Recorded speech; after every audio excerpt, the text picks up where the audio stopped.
There is a countdown. It's very fancy. We're very professional here on this channel. Right.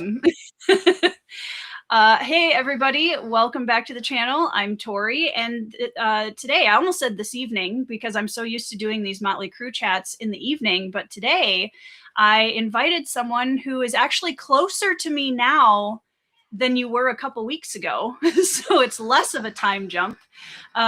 David from Four Corners of the Page, a good bookish friend of mine. We've had a lot of really fantastic conversations about things that we've had similar opinions on, different opinions on, and I always really look forward to chatting books with you. So David, thank you for joining me. I'm excited to put my foot in it accidentally over the next hour and a half. It is evening for me, by the way. It's 8 o'clock, so that's quite nice. Yeah, that's true. It is evening for you. It's afternoon for me and evening for you. So either one works. Yeah. In Japan, it's like 5 a.m. So I'm just happy I'm here. See, right. Better 8 p.m. than 5 a.m. for a Motley Crew chat, I think. Well, maybe not. Yeah. I believe it. Evie's coming out the gate with a question do you want for to respond? Hello, Evie. Go right ahead. Evie, how are you still enjoying Spear Cuts Through Water? Okay, so Evie, as she has to many people, has recommended the Spear Cuts Through Water to me. No way.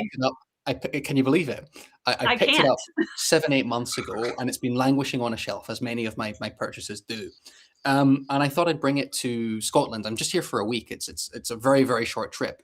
And I picked it up on the plane, and I turned to page 1, and I went, oh no, because 13-hour flight, and I looked at page 1, and I thought, this looks like homework, because you're playing with so much POV, and it's not quite clear what's going on, and it also has a quite distant allegorical approach in the beginning. Sure. And tell you what, I loved those first 100 pages. I was just immersed and soaked into this narrative and found it so deeply engaging.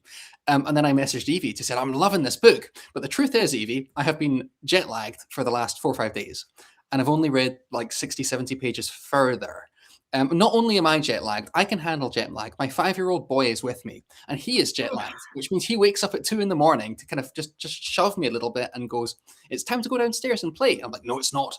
So it's 2 a.m. It's genuinely very little reading has been done. But Evie, the answer is I'm still having a blast with it. It's just taken the backseat slightly. See, at least that's a better answer for Evie than I read the first 100 pages and absolutely not. Did you hate it? I have not read it yet, so Evie can yell at me instead, because at least you have read it, part of it, so far. I keep my promise. I see, for me, I have to be in a very specific mood for a more abstract, allegorical story, because especially I struggle a little bit with sequential processing in books, and so with a book like that, I'm going to have to really have some brain cells to devote to it. And I just this last year has been not it for that kind of a story. So I would rather give it, I always try to if I can tell that this is a book that this isn't the right time for me to read this, I don't force it, because I want to give the book the best possible option of impressing me. So, I mean, just based on what you said there, it does sound like it would be a book that you'd have to take your time with. I don't know if you've cracked it open at all, but it moves lots of very short micro chapters, and each micro chapter might flip between a different POV. Sometimes inside the chapter you change POV. So it's more omniscient. Yes, but different, how to put it, chronological strands. Like you might go back and forth in generations, if that makes sense, within a couple of pages. Sure. It's very layered, and that is beautiful, but that's also kind of what I mean by homework at the beginning. Yeah. Right. It's a lot to kind of settle into. Yep. For sure. It's good though. Yeah. I mean, I've heard that it's very beautifully written, which I never considered myself a prose snob really until probably the last year. And then I finally got honest with myself and I was like, I am a bit of a prose snob for sure. I think there's different style. I don't always need it to be super poetic and lyrical, but I do love when an author really knows what they're doing with their prose. See, I don't know if this is a controversial take that I'm saying for the sake of being controversial. I'm finding myself being less and less of a prose snob. Really? So interesting. Listen, when you read a book and it is beautiful and lyrical and poetic, wonderful. Like, sign me up. Robin Hobb, Yeah, beautiful. Read that all day. beautiful. R. Scott Baker, who Yeah, we were talking about before we went live, brilliant. But yeah, also, especially when it's an audiobook, forgive me, Jim Butcher, but some Dresden Files. Like, yeah, it's yeah, smooth. It's almost a different kind of prose. It's smooth. It's that yeah. butter on the toast. Stephen It's King more would be another one. straightforward. Just yeah, And I yeah. find that just immensely enjoyable, especially when my cognitive bandwidth is this thin.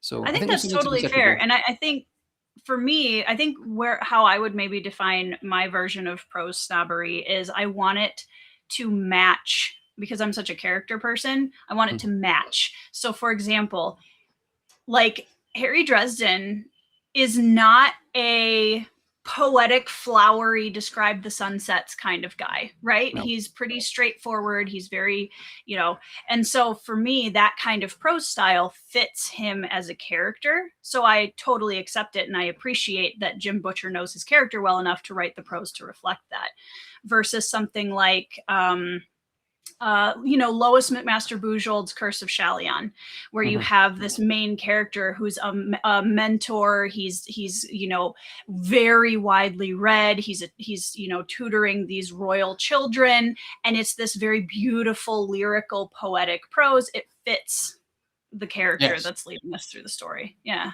So I guess it's almost like if the prose is immersion breaking in any capacity, that's when it's an alarm bell for yeah, both of us. If it makes us yeah, look up from the page and go, "Oh, this is a book," Eh, that's when things yeah. sort of go, yeah. Yeah, yeah, I would say so for sure. Because I know some people, it's just like as long as the prose is super flowery and lyrical, they love it. Mm. And I'm not that I can't. That's not my flavor of prose snobbery. I don't think. Yeah, and I think there's a thing there, isn't it, where we do equate purple with loveliness, and that's not always the Mm, case. We were talking about Thomas mm-mm. Ligotti before we went live as well. Sometimes he Yeah, can be a bit guilty of this too. He yeah, he he goes way deep in the Lovecraftian style, and that doesn't always make a story a success. Matt yeah, Dinneman in the comments is another really good example of, I think, prose fitting purpose. yeah. And again, Carl, like he's not a flowery guy.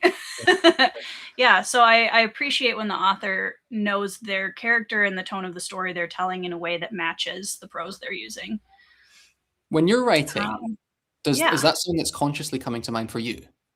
Hmm. It's right at the forefront, or you find yourself Yeah, slipping and into the character and it's pretty organic. I do, and I think it really again depends on how locked in I am with the characters. Mhm. So Bloodstones is much more my prosy book. That's the one where when people ask me like, I love prose. What book do you recommend of yours? And I will send them to Bloodstones immediately because it's an ancient world. You've got characters that are pretty highly educated, and I'm trying to set a specific tone with them. Whereas with Hunter in Cold Silver, it's more that straightforward, practical, you know, kind of prose style, especially Mhm. within the first person for her. So yeah. I have so many questions. I'm sorry to immediately. I know this is supposed to be about me, No, obviously, but I'm so fascinated by we writers. can go on And tangents all day. well, here's the thing, right? I had someone ask me in one of my comments, "Oh, do you see yourself writing a novel?" And I'm like, Yeah. "Flipping no, that's too much work." And I was whenever gonna I ask think, you that actually. I just, I keep a diary, and I have Sure. thought about literally just taking a few pages of my diary and just posting it, like reading it as a video, but that feels very self-indulgent. But when I or even worse, taking some of my high school poetry and just reading that out as a YouTube video and Oh, please do. Please do slaughtering that. myself for 45 minutes. I But when love I it. when I when I try and write a paragraph of fiction and it's Hmm. outside of the classroom, it's not like I'm modeling it to pupils, it's for me and I want it to be good. I just fall to pieces. I get about Mm. 130 words in and I go, this is diabolical. And I just have so much respect for anyone who can either write in a way that they think it's not diabolical or recognize it's diabolical and push through nevertheless. Because I've never quite found that. Do you think that part of that is because you're a teacher and because you spend so much time both in your personal life with reading and also with your students kind of deconstructing and really closely analyzing literature, do you think that it's almost like an editor brain you can't shut off? That's an interesting question. I mean, a lot of the stuff that I'm editing when it comes to pupils' work is nuts and bolts, right? It's Sure. comma splices, it's Sure. dashes, it's upskilling vocabulary. You know, this no matter how many times you tell a child, can you do better than the word good? Nevertheless, that word good and fun and stuff will just be in that writing. Yep. It's there. It's not really based on how smooth things are going, or how Mm. deft and clever things are. At least with the age range I deal with, it you do have those brilliant kids who they need Oh yeah. that, but a lot of it is just spelling, punctuation, and grammar.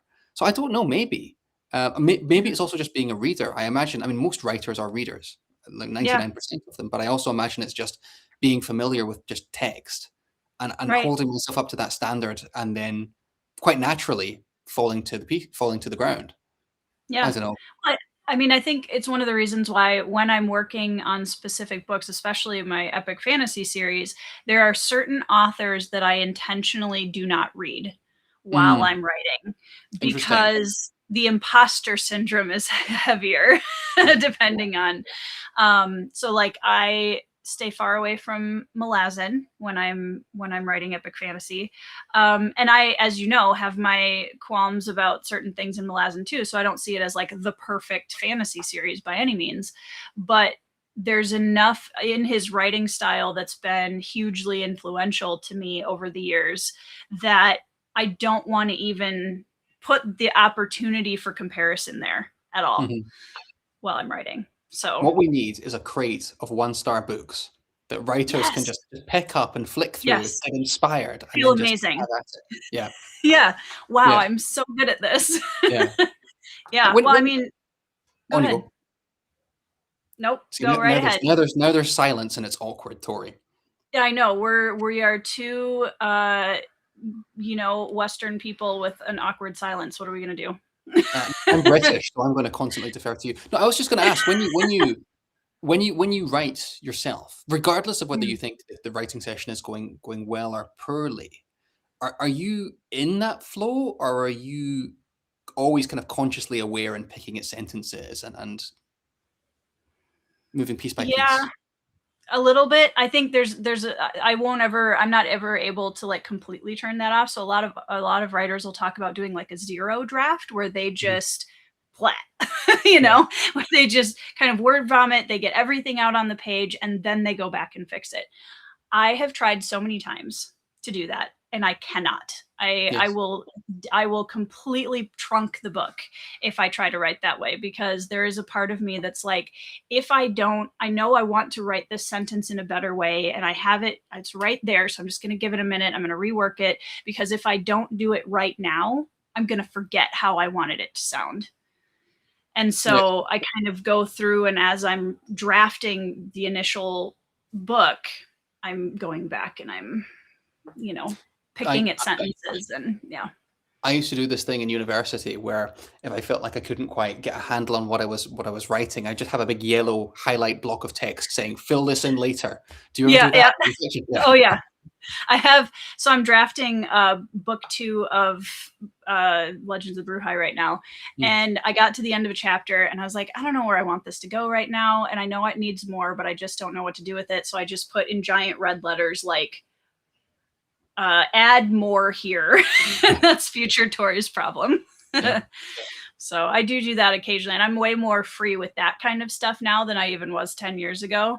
Because before I would get writer's block because I would sit there and I would argue with that blank section at the end of the chapter until I figured it out and then keep going. And I don't do that as much anymore. Yeah. So It's yeah, I'm myself a so little bit. fascinated by people who can write anything to completion because I genuinely and it's interesting that was one of your questions for me, but I just feel like Yeah. it's not something that I have the capacity to do. I always identify with Roland in the Dark Tower, who's constantly talking about his lack of originality, because that's me down to a T. I think that's so funny though, because one of the things I love the most about your channel and your voice as a content creator is literally it feels very fresh. It's always very funny. And you have these just kind of unapologetic, I thought of a thing and I'm gonna talk about it. And I think there's a level of like uninhibitedness there that is really refreshing on BookTube sometimes. So I think it's funny that you feel like there's not a sense of originality there, but I could already hear that type of a voice being very specific and enjoyable to read in novel format for sure. Continue. Doing great, David. I got a comment on one of my first, I think the first 2 or 3 months of making videos when you feel like you're most exposed. I got a comment along the lines of something like, you talk too fast, stop going on these tangents, and there was something else as well. Basically, be better. And I remember getting this comment and just sitting at it with a big smile on my face because, I think, and I know that for certain people on YouTube, there's a financial aspect, and you want your videos to serve your audience because you want them to watch. But for me, I do quite enjoy that my videos, I really do try to make them an authentic representation of my personality. That being said, everyone's personality goes 5 different ways depending on what kind of day you're having. But I am someone who talks fast and is a bit disorganized. Yeah. I just recorded a video in my dressing gown because most of I probably shouldn't as a teacher, but I generally wander around the house in my dressing gown, so I keep the dressing gown on. So I'm happy that some of that peeks through, I guess is what I'm trying to say. See, I feel like that's just quintessential English teacher. That fits the brand so well. Having been an English student in college and having had some very eclectic English professors who were just a delight to learn from, but also had very specific personalities. I think that makes total sense. Yeah, it's the prerogative of the English teacher to go on digressions and be political. I mean, that's the 2 things that every English teacher does until the cows come home, huh? Yeah. But it's also like we're all just amalgamations of the stuff that we have experienced over time. Like I do believe that most of my personality isn't really me. It's things that I've gotten from previous English teachers. I had this wonderful English teacher called Mrs. McMahon. If she's ever watching this, shout out Mrs. McMahon. She's wonderful. Then just, do you know what? I'm sitting on a Doctor Who cushion right now. My mother-in-law made this for me when I got married. And that's awesome. Isn't it? She made this herself. And I'm sure that part of the reason I quite like to go on digressions is that I watched Doctor Who pretty much every day for 10, 15 years, and I think we all come from the stuff that we experience and whether that's a choice or not, which comes to our conversation we had before we started. Yeah. We build ourselves and we are built by the stuff that's around us. Mm-hmm. Absolutely. Yeah. Which, before we get into that briefly, as soon as you said that, I was like, I can see you as a Doctor Who, like that. That suddenly fits so well. Makes total sense. I buy that. I mean, so many of them are Scottish. Like Peter Capaldi, I'm pretty sure is from Glasgow. David Tennant's from Fife. It's all like 15 miles that way. Scotland is this big. It's this big. Yeah. So we all pretty much know each other. Well, that's so. On that note, actually, I've been reading a really interesting book the last couple of days and just flipping through and really enjoying my time with it. And I thought that you might recognize it. Wait, hang on. That's so funny. Yeah, I have this. Did I mention this at some point? Where did you? Oh my goodness! Listen, well done. I do my research. No, actually, the funny this story. This is a fine line between research and stalking, Tori. Yeah, you're fine with it. Well done. Yeah, Newton burns through time. I'm sure my American pronunciation of that was absolutely atrocious. You're fine. But this was your grandmother was involved. There we go. That's from my grandmother. Was involved in, and she's one of the authors, correct? Yes. I think it was on a conversation you had with Joanna at some point, potentially. And I have had this book for months. Because I was like, I know that I'm going to have David on for a Motley Crew Chat at some point. And when I do, I am going to hold up this book and have like gone through some of it just because I'm really curious. So you are related to a Scottish celebrity. That is the only copy of that book in America. I well done. I don't know. You never know. There's a lot of people who enjoy Scottish history over here. So and it's like I got it as kind of a. I just want to just because it's fun and it's something attached to one of my friends on BookTube. However, as I was reading through it some last night, it's just, I love like history and architecture and all of those things, and getting a chance to see some of these incredible old estates and like the Mearns Castle, and it's really cool. So I've been enjoying it. I went to Mearns. I probably shouldn't. I'm threatening to dox myself, but I'll go a little bit further than I normally do. I went to Mearns Castle High School, and it's literally cool. it's called so because it's a school literally attached to a castle that's several hundred centuries old. I mean, not quite that much, cool. but yeah, it's something you just kind of get used to in Scotland, that everything is old. And then you go to Turkey and Greece, and it's the same thing, and everything's old. Yeah, really old. That. And you know what? If we're going to celebrate my grandmother, and I'll say I'm here in Scotland to see her because she's quite unwell at the moment. She's just fabulous, and it's that thing that she did when you're a kid that you deeply resent, which is that you'll drive down a street and she'll stop and she'll say, "See that statue? That statue is there to represent a war that took place 350 years ago, and your great grandfather was killed in that war." And when you're 13, you're like, "Great, can we go get the fish and chips now?"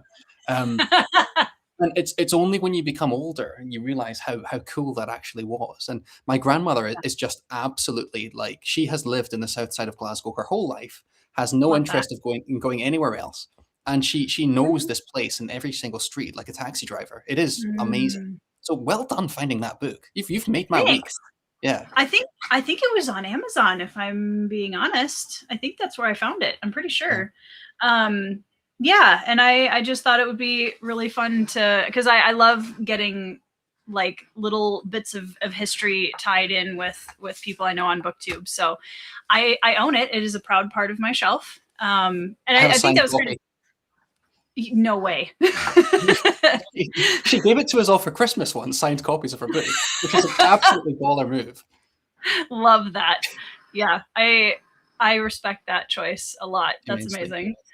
Yeah, that was actually, like, as we were talking earlier, I talk a lot about my grandfather on the channel, and you've mentioned your grandmother quite a few times. And like, that is, like you were saying, that is something where I grew up listening to him tell stories of the American Civil War and like, the American soldiers that we were related to in World War I and II. And same kind of thing where it was like, and your, triple great grandfather charged at Pickett's Charge on this battlefield. And, and at the time, even at the time, that was working itself into my DNA in terms of writing and what I like to read. But now, as and I don't know if you've found this, but as we're kind of cresting into our 30s here, I feel like 20s and 30s are very different. And I actually am enjoying the mindset of my 30s a lot more. I feel more settled about things, and I'm appreciating, I think, the right things. My priorities, I think, are in a better place, hopefully. But yeah, it's very cool to have that history kind of stuck to us as we get older. I don't know what you're talking about. I'm still 19. Well, another thing we have in common, I don't know if you get that comment all the time, you are not that old. There's no way. Working, I do want to circle back to what you just said there, but yeah, I think working as a teacher, it's awful, right? So I spent 2 years in the Middle East, and a lot of these kids in the Middle East, like they look like they're 10 years older than me. Got the facial hair and at 6'6". And when I first started that job in the Middle East, I was teaching a class, and a colleague who was younger than me walked into the classroom, looked me dead in the eye, and said, "Where is your teacher?" And at the time, it was about 3-4 years ago now, I just had to go, "I'm 28." And you can just feel all the respect that I'd tentatively kind of garnered in that school just fizzle out as this teacher kind of looks me in the eye and walks out of the room. It is funny how it completely changes people's perceptions of us simply because we have youthful faces. Quite right. It's a curse. Yeah. It is. But I did appreciate what you said. I didn't mean to completely go past what you were saying about 20s versus 30s, because, I think I agree. It's that thing where when you're 27, 28, 29, and you're looking down the barrel of 30, everyone kind of talks about, and it's not really how you perceive it, but everyone talks about it as this really awful thing that is coming. Like, you turn 30, and suddenly the world turns black and white, and everything gives up. But I would kind of agree with you. I think I'm enjoying my 30s more than I was my 20s. I think with your This is actually really interesting because it ties back in with my wife and I moving back to Tokyo, because I moved to Mm, Tokyo the first time when I was 21, and okay. we spent 6 years there, and then we left. And we then decided, my wife and I, or we were having this conversation about whether or not we wanted to come back to Japan. And Mm. part of the conversation that was kind of embedded within that is, do we miss Tokyo, or do we miss being 22 in Tokyo? Because that's two different things. Yeah. And we had to spend some time sort of parsing and recognizing, no, we genuinely want to come back to this place that we love. Yeah. Yeah, that's a circuitous way to say I do agree with you. Yeah. Yeah. Yeah, it's funny because even in live streams, sometimes I will get comments like, "Oh, that was before your time," or Yeah. like you know, all the time. And people are constantly shocked that I have a 13-year-old, which I think Yes. is really funny because I don't feel like I feel my age. Like Yeah. I definitely feel, you know, turning 35 this year, but Mm. um who was asking about that? Oh, Everyone's Paul everyone's wants sharing their age in the chat, which is just making me the laugh. do we both still get asked? Well, I'm sure it's slightly different rules for that depending on where we're at. Yes. Um, I've never been ID'd for anything in Tokyo once. Uh, okay. and bear in mind the age to buy most stuff that you need an age cap on in Tokyo was 20, and I arrived there when I was 21. Never once been ID'd. I Wow. have been. It's about a coin toss these days in Scotland whether I get ID'd or not. But Okay. often if I'm in the supermarket and I'm buying a beer with my groceries, I'll usually have a 5-year-old in tow, and I think the 5-year-old is Sure. evidence enough that I'm allowed to purchase said thing. Yeah. Yeah, Yeah, that definitely helps when you bring your kids along. yeah. Um Thanks, Ryan. um John says, I remember getting asked for ID. I had one carved out of granite. um Evie, you do not look 40 at all, by the way. Um, yeah, I think I'm Britain's, having the heart attack right now. I didn't realize that. Yeah, turning yeah, 25. yeah. Um, Britain says, I respect your grandma. She's great. Yeah, she sounds amazing. We could have had her on for an author interview, you know? She's actually written a second book. I don't know if I told you, Oh, there's a really? follow-up. And I'm for kicking myself because I can't remember the name of it. But yeah, she wrote a sequel to this very obscure part of the south side of Glasgow. Hey, you She know knows what? what I she think likes. those you know, and those small local area histories are so incredibly important, even if they Yes. seem overly specific. You know I what? I think that's actually awesome. find that, I don't know if you agree with me or not. I think one country in particular that really does celebrate its small towns is the States. You know, Mm, mhm. especially maybe, and I guess this depends on how you interpret it, because I know that there's the societies in the States goes back way beyond 300, 400 years. Sure, But definitely. in terms of communities and houses and structure and infrastructure, all of that Mhm. is fairly recent. So whenever I'm in the States, and I lived in the States for a year, I get the sense that people are really proud of the town that they live in and that they grew up in. And there's lots of just signs just commemorating random stuff, which I find, if it doesn't sound too condescending, actually quite sweet. No. People Yeah, appreciate where they're from. And yeah. Do you agree with definitely. that or And disagree with that? I agree with that. I think Yeah. it definitely depends on the place, but I think that's pretty largely true, I would say, in multiple regions of the United States where the small towns give you there's kind of two sides of the coin, right? They give you a strong sense of belonging, and especially for my family, like we've been in southeast Minnesota for 8 generations. Mhm. So my grandfather that fought in the Civil War is buried an hour from my house. Yeah. Like, so, and I'm sure you can relate to that too, where there's a lot of family history packed in a very small area.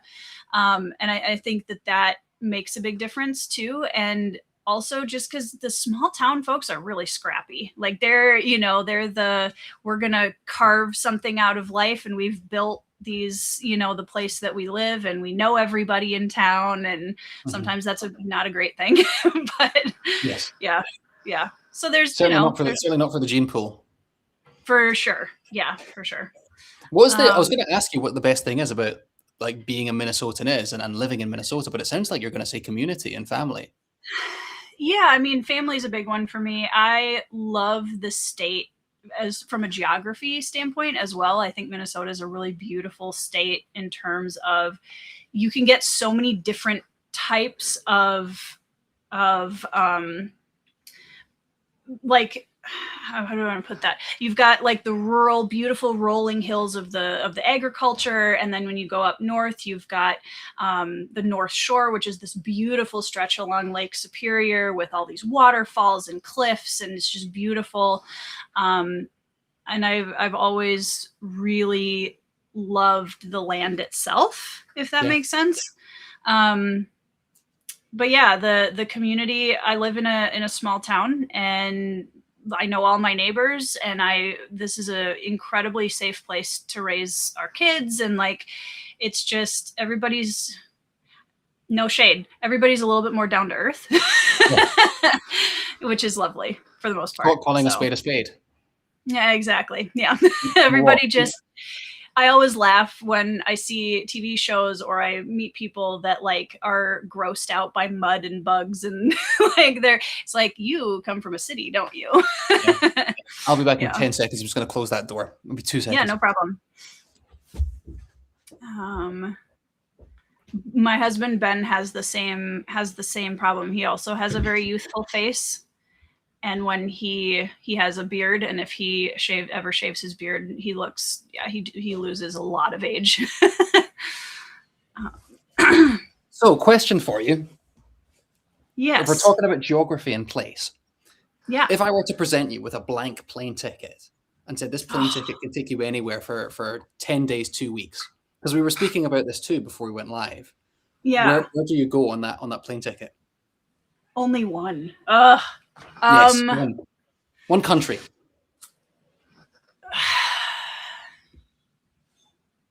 Okay, if I can only visit one ever, I'm actually going to say Norway.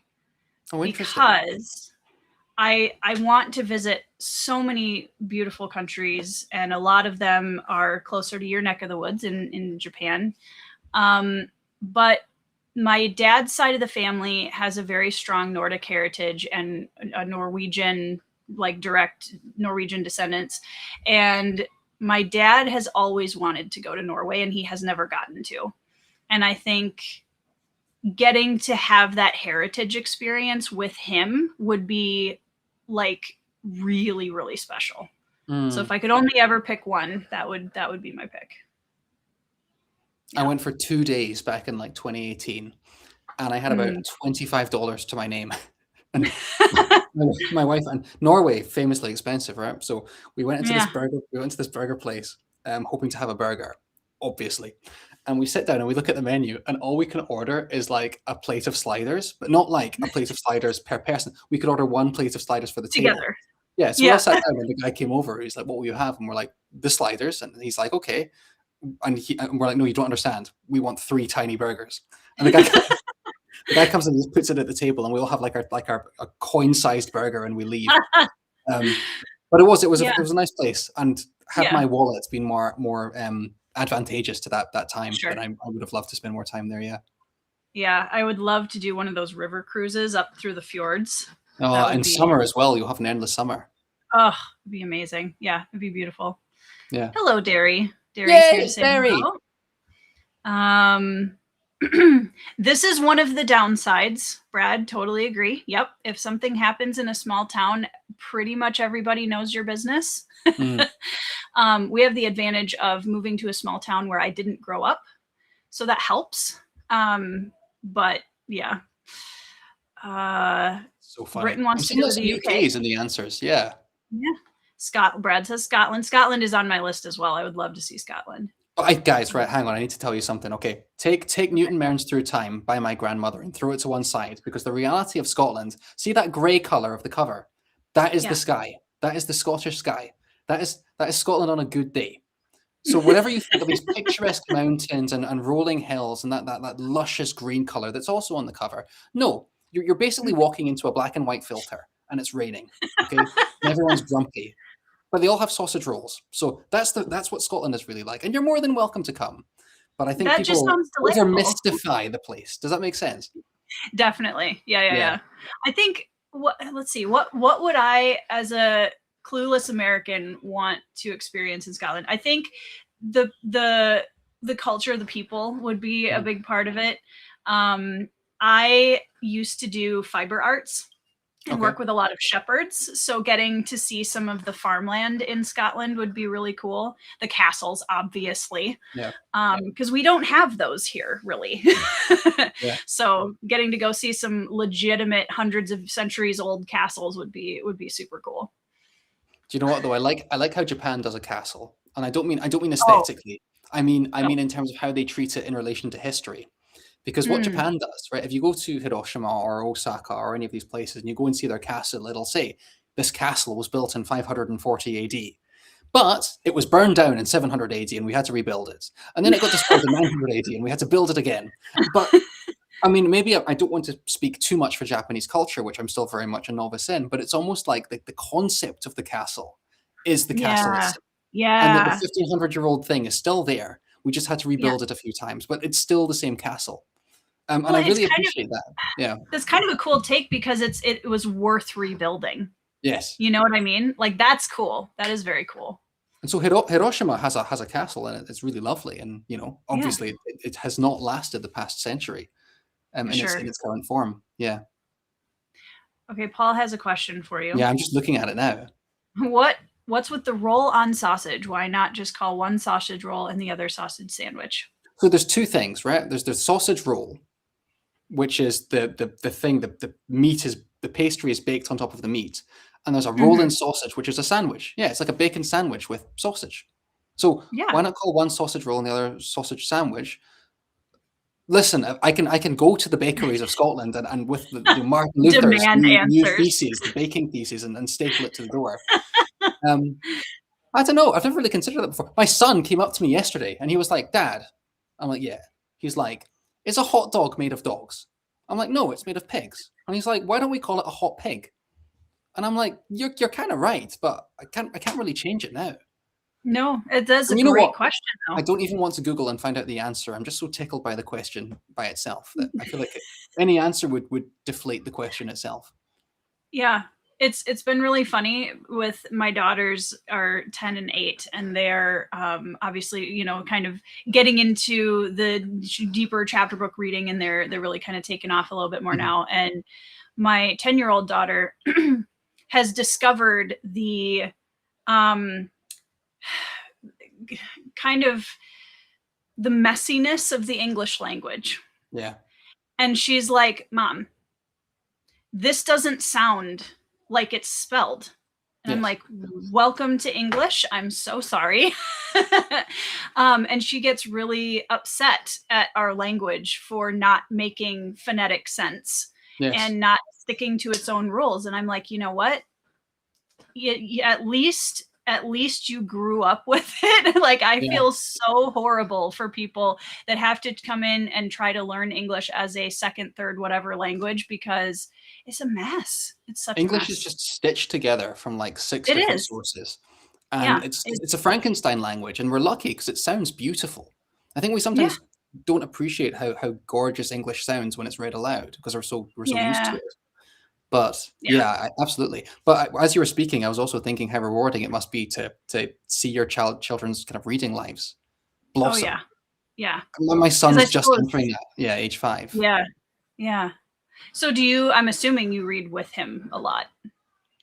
We were paraphrasing The Hobbit to each other for a while.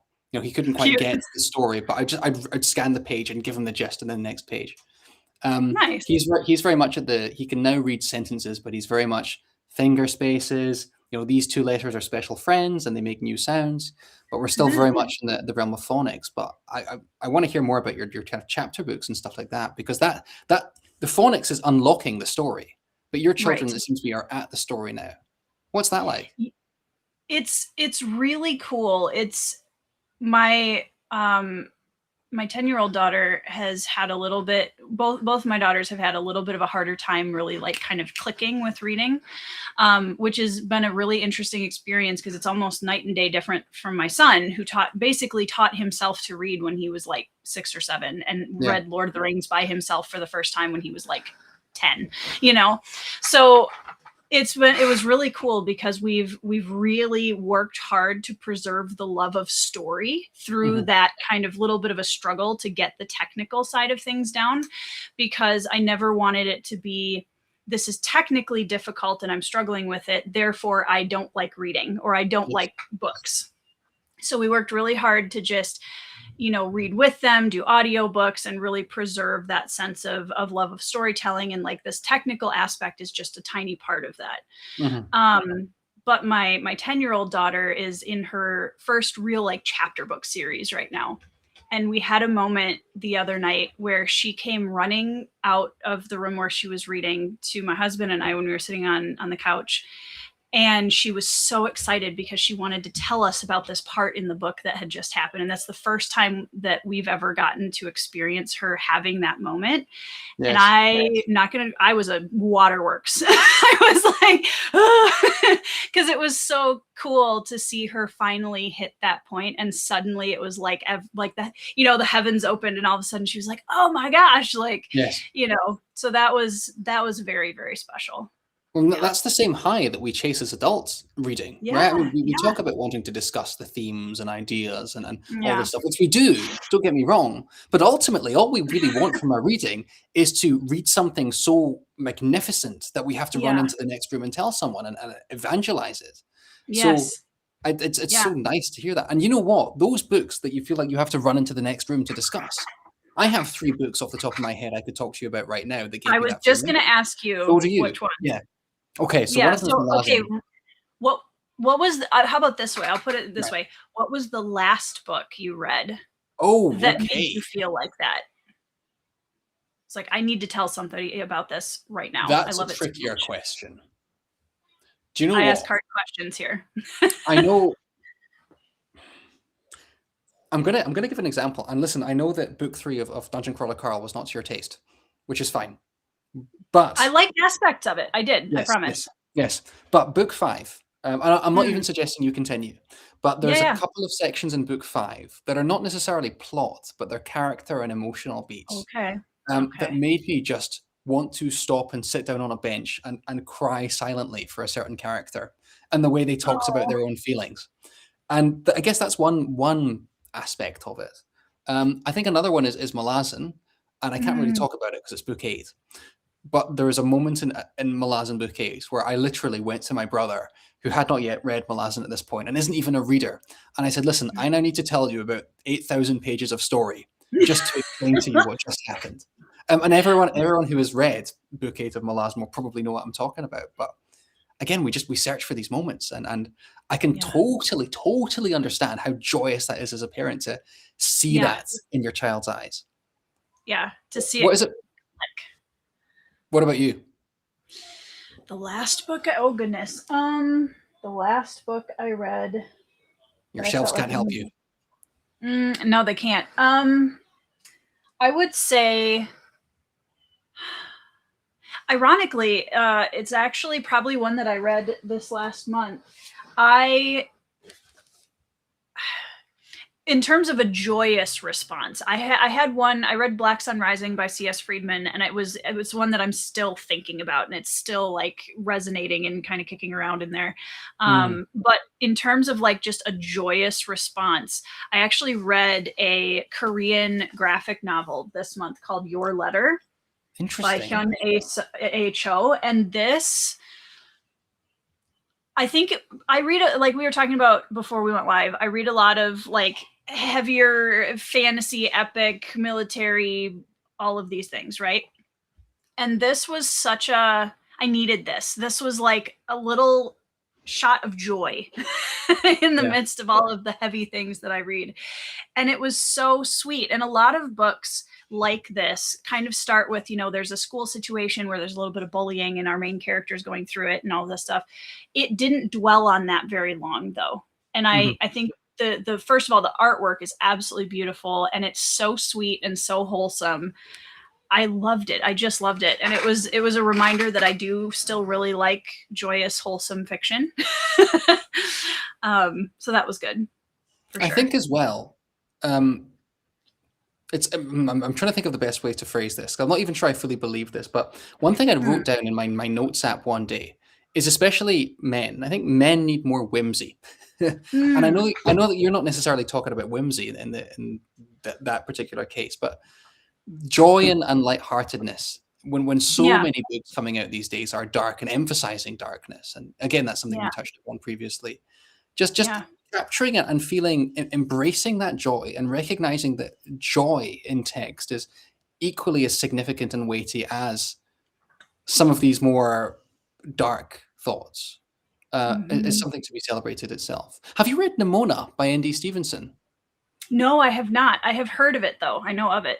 It's another. I flip me. I adore this book, but it's another graphic novel. And as you were speaking about that one, it's lighthearted, emotional, deep, but ultimately celebratory. So Nimona. Nimona. If I can pitch it to you very quickly, the main character Nimona. The first I also call it the Trojan horse of literature because it starts off so silly. Because it starts off with Nimona, who is a cartoon teenage girl, walks into the bad guy's lair and says, "I want to be your sidekick. Look, I can turn into a shark." And then she turns into a shark and scares him.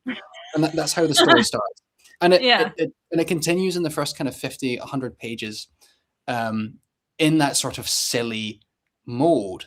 But it builds on it and it layers different things down. And by the time you get to the end of those 300 pages, you're bawling. But you're not necessarily bawling in a bad way. You're bawling because you're so deeply attached to these characters and they have that heartbreak. And yet at the same time, things are positive. And that's such a vague word to use, but ultimately positive at the end. So anyway, I'm trying to speak about it without giving you spoilers, but I think you'd really dig Nimona.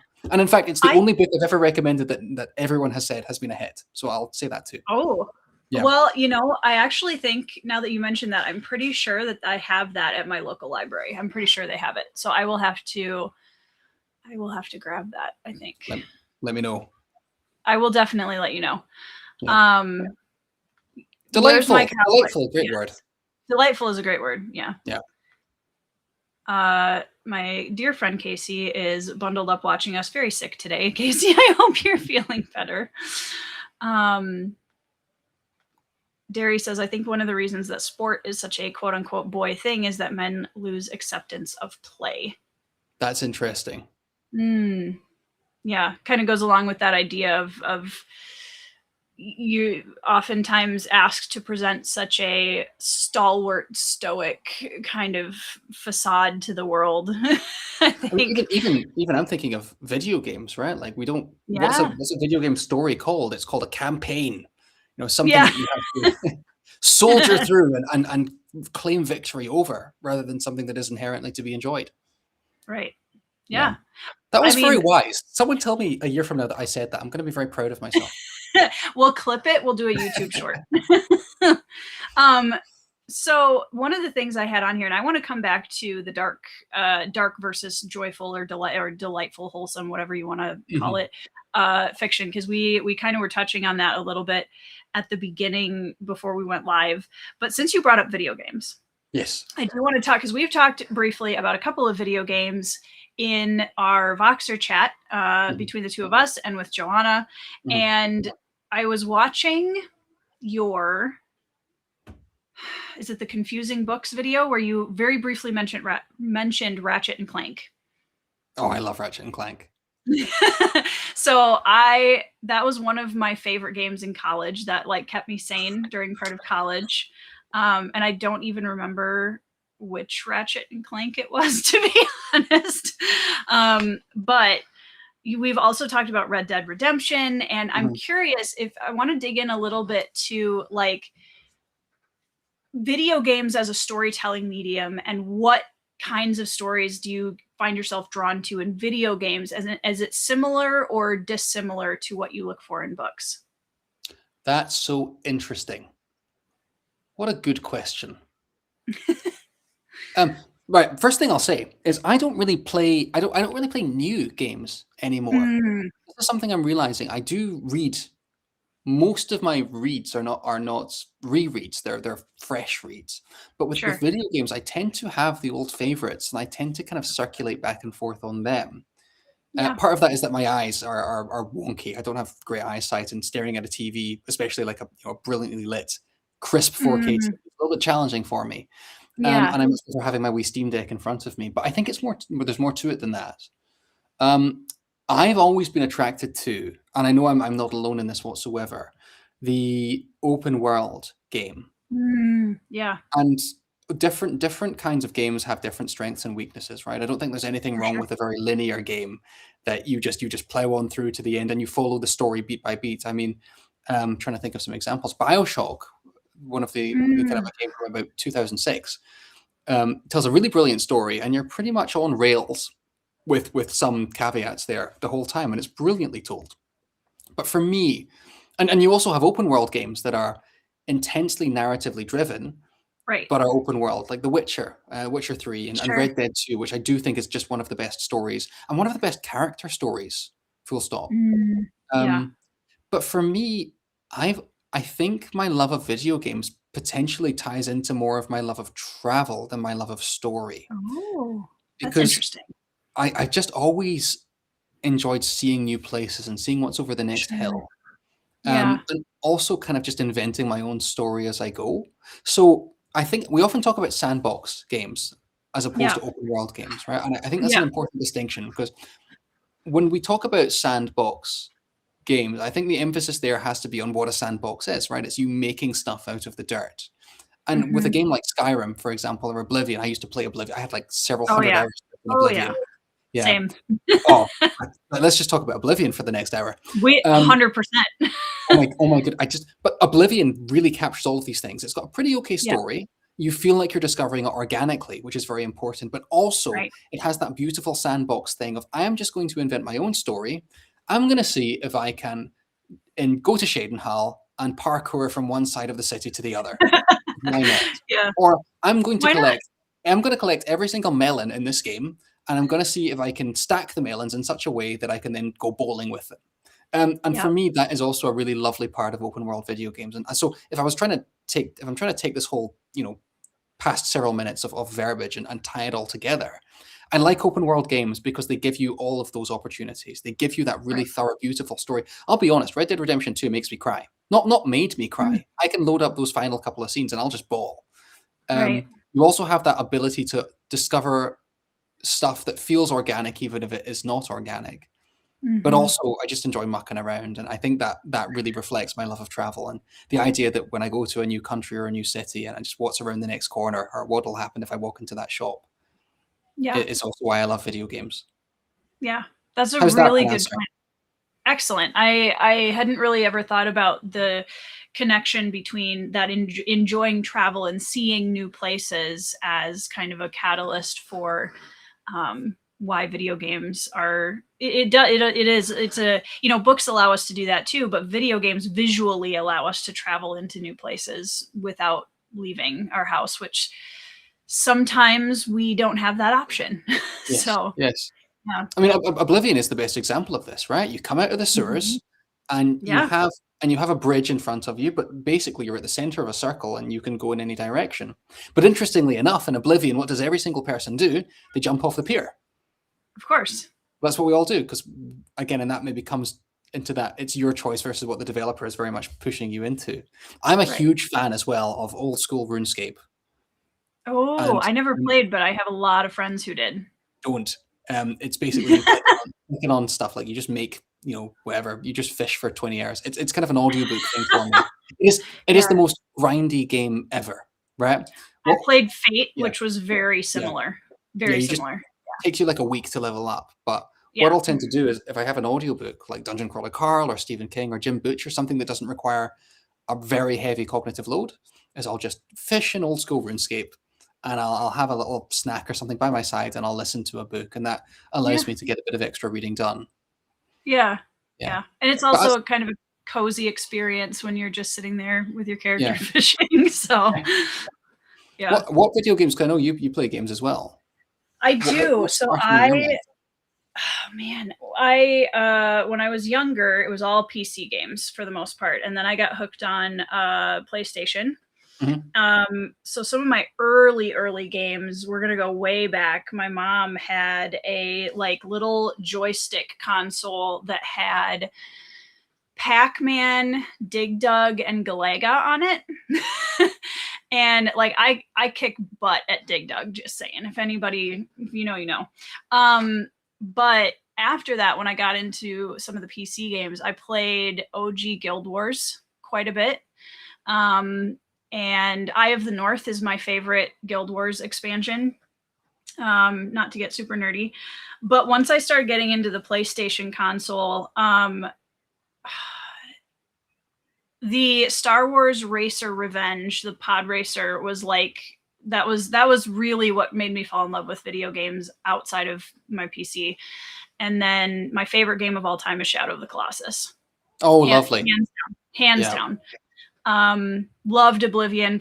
I played so much Skyrim in college. It's ridiculous. And I'll have to tell you, talking about like going off of what the developers say after I don't want to spoil anything for anybody that hasn't played. But I made a choice in Skyrim that I'm still very proud of to this day. That was like completely not what was being set up. That was very fun. Red Dead Redemption. So we're borrowing the game from a friend of ours, and we haven't had that much time to play, but we got about maybe 30, 40 minutes into the game. My husband and I sometimes will set up one of his work screen monitors at the end of our bed, and we'll have our like controllers and have like a little video game date night. Just to interrupt you, 30, 40 hours into Red Dead 2 is about 15% through, isn't it? 30 to 40 minutes. Oh, you said 30, 40 hours then, right? No, minutes. Oh, Did I okay. say hours? I think I misheard you. Sorry, I totally threw you for a loop there. No. That's fine. It's a long game for sure. But yeah, the visuals of it are gorgeous, first of all. And I actually appreciate, for somebody who is often very miffed at how horses are done in video games, Red Dead Redemption is not bad. There's still some things, but it's better than a lot of other ones I've seen. So I've never been in more admiration of a horse's balsam than by playing Red Dead Redemption 2. Right? Beautiful. Someone spent many an hour animating the backside of a horse true. to make it perfect. And the little individual hairs of the tail, and yeah. Or the sound of the clopping as you walk through. I mean, I also really liked the original Jak and Daxter game, and part of the reason I did was the sound was so good. Like when you walk from a little wooden plank onto the grass and you hear that little sound effect, it's awesome. I wanted to tell you though what I did the day Skyrim was released. Okay. Because I was 17 and I just opened my own Amazon account, and I went onto Amazon and I bought, I don't know if you have, I'm sure you have them in the States, the candy snakes that are like 30 centimeters long. Oh, sure. Yeah. I bought 10 kilograms of candy snakes. And literally, so 2 5-kilo packs and a pack and a box and Skyrim on the Xbox 360. And I had on either side of my chair, I had a 5-kilogram pack of these candy snakes. And I just sat there just stating 5 or 6 days. So I was a first-year university student as well, and my class load was very light. So I just sat there just eating candy snakes and playing this game. I ingested 10 kilograms of sugar playing this game over the course of a week. And it was, and listen, I'm married, I have kids. That was the best week of my life.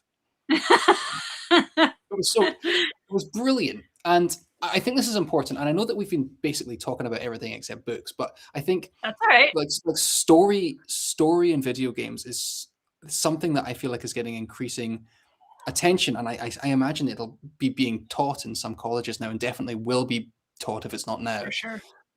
But it's very similar to books in some ways. It's that joy of discovery.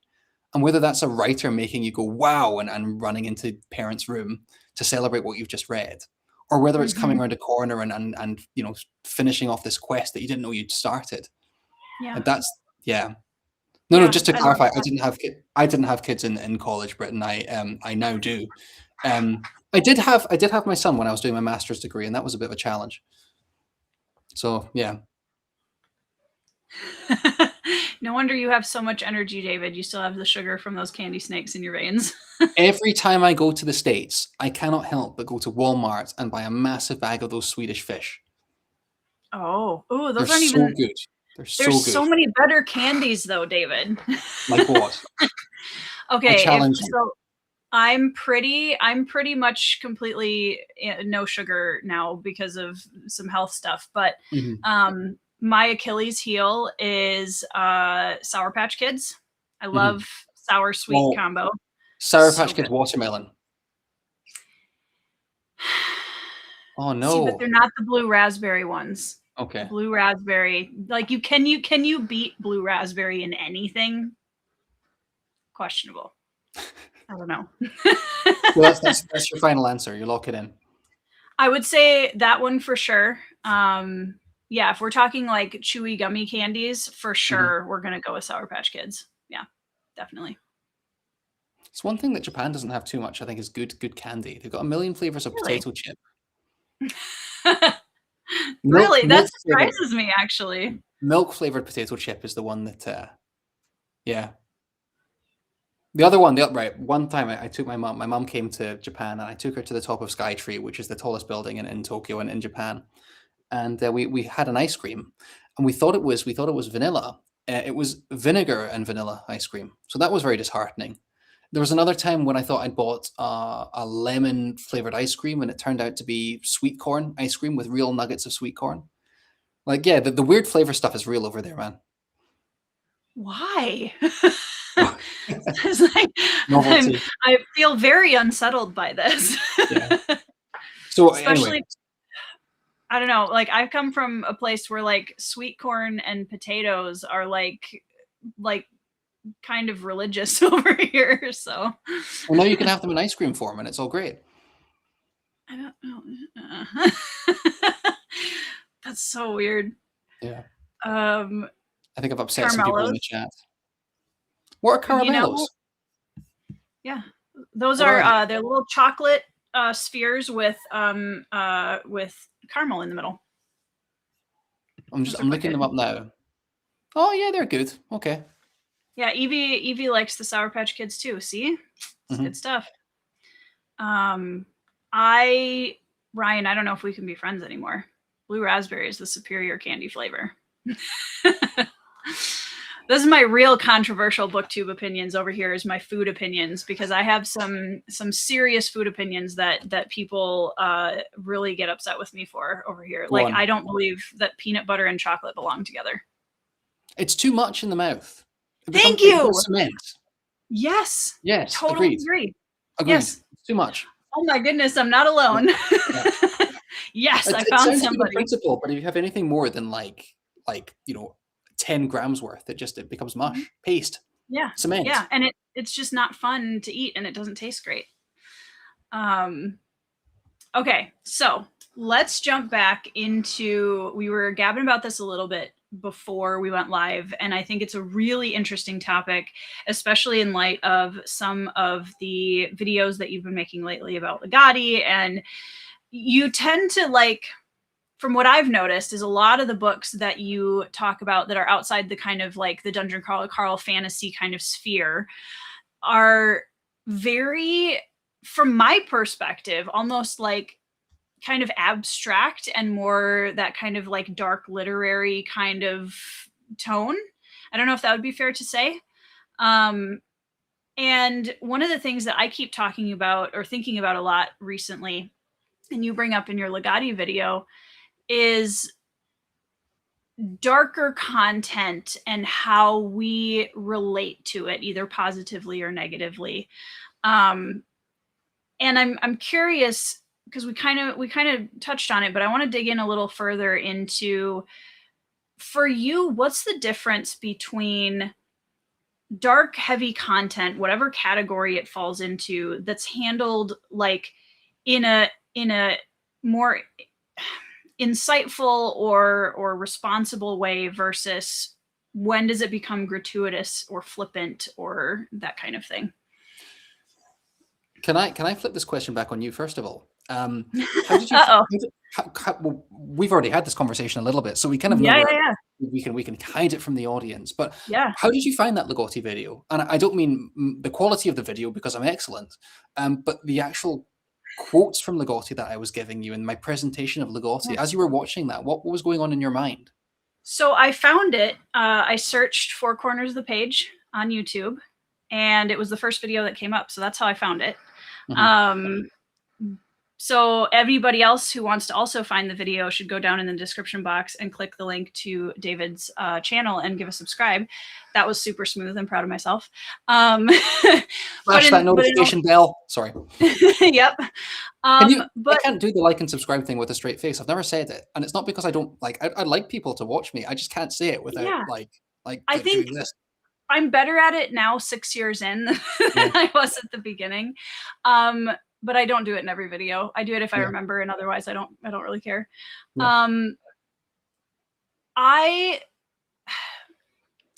You'd read some quotes from the book. There was a quote from the book itself, and then there was a quote from an interview, I think, with Thomas Ligotti that you read as well, about his kind of worldview and the bleakness of it, essentially. And there was a part of me that was like, that deep chest, visceral, like, no, that I felt when I was reading on the screen what he had said about the purpose. I'm trying to figure out how to paraphrase it. Like, it was the purposelessness of life and being able to,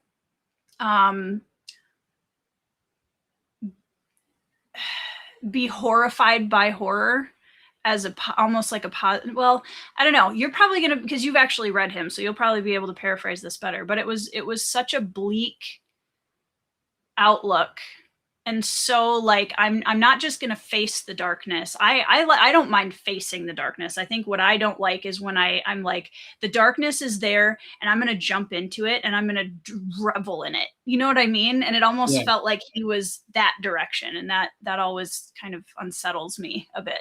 He's doggy paddling in the darkness, isn't he? Yeah, for sure. Well, I think what fascinates me with Ligotti is that he recognizes it and can't find his way out of it, and yet let me rewind. So Thomas Ligotti, very very quickly, is an author I've become obsessed with over the last few months, and I've already got 2 more of his books ready to go. He is an extremely dark author, and it's probably the darkest thing that I've read. And he very much believes it's not just that life is meaningless. Like I love Hitchhiker's Guide to the Galaxy, for example, which also believes that espouses that life is absurd and meaningless. But with someone like Douglas Adams, the response is, okay, life is absurd, let's have a laugh.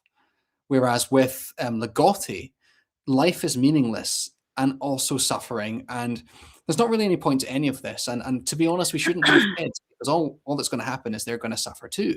He's fundamentally anti-natalist. He is fundamentally pessimist, and he's a really dark writer. And all of his stories are dealing with those themes of what is the purpose here? Is there any purpose? No. Why do we do any of it? But there's a few things here. It's crafted so beautifully. First of all, Ligotti's writing it, at least for me, and maybe I'm just being pretentious, I do find it fascinating, and every paragraph is doing something really illuminating.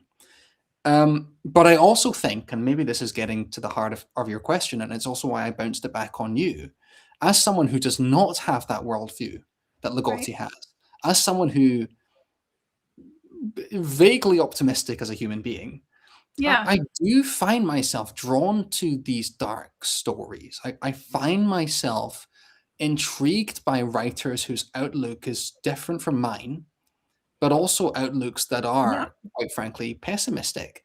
And I haven't worked out why. And I'll be totally honest, and I'll lay my cards on the table.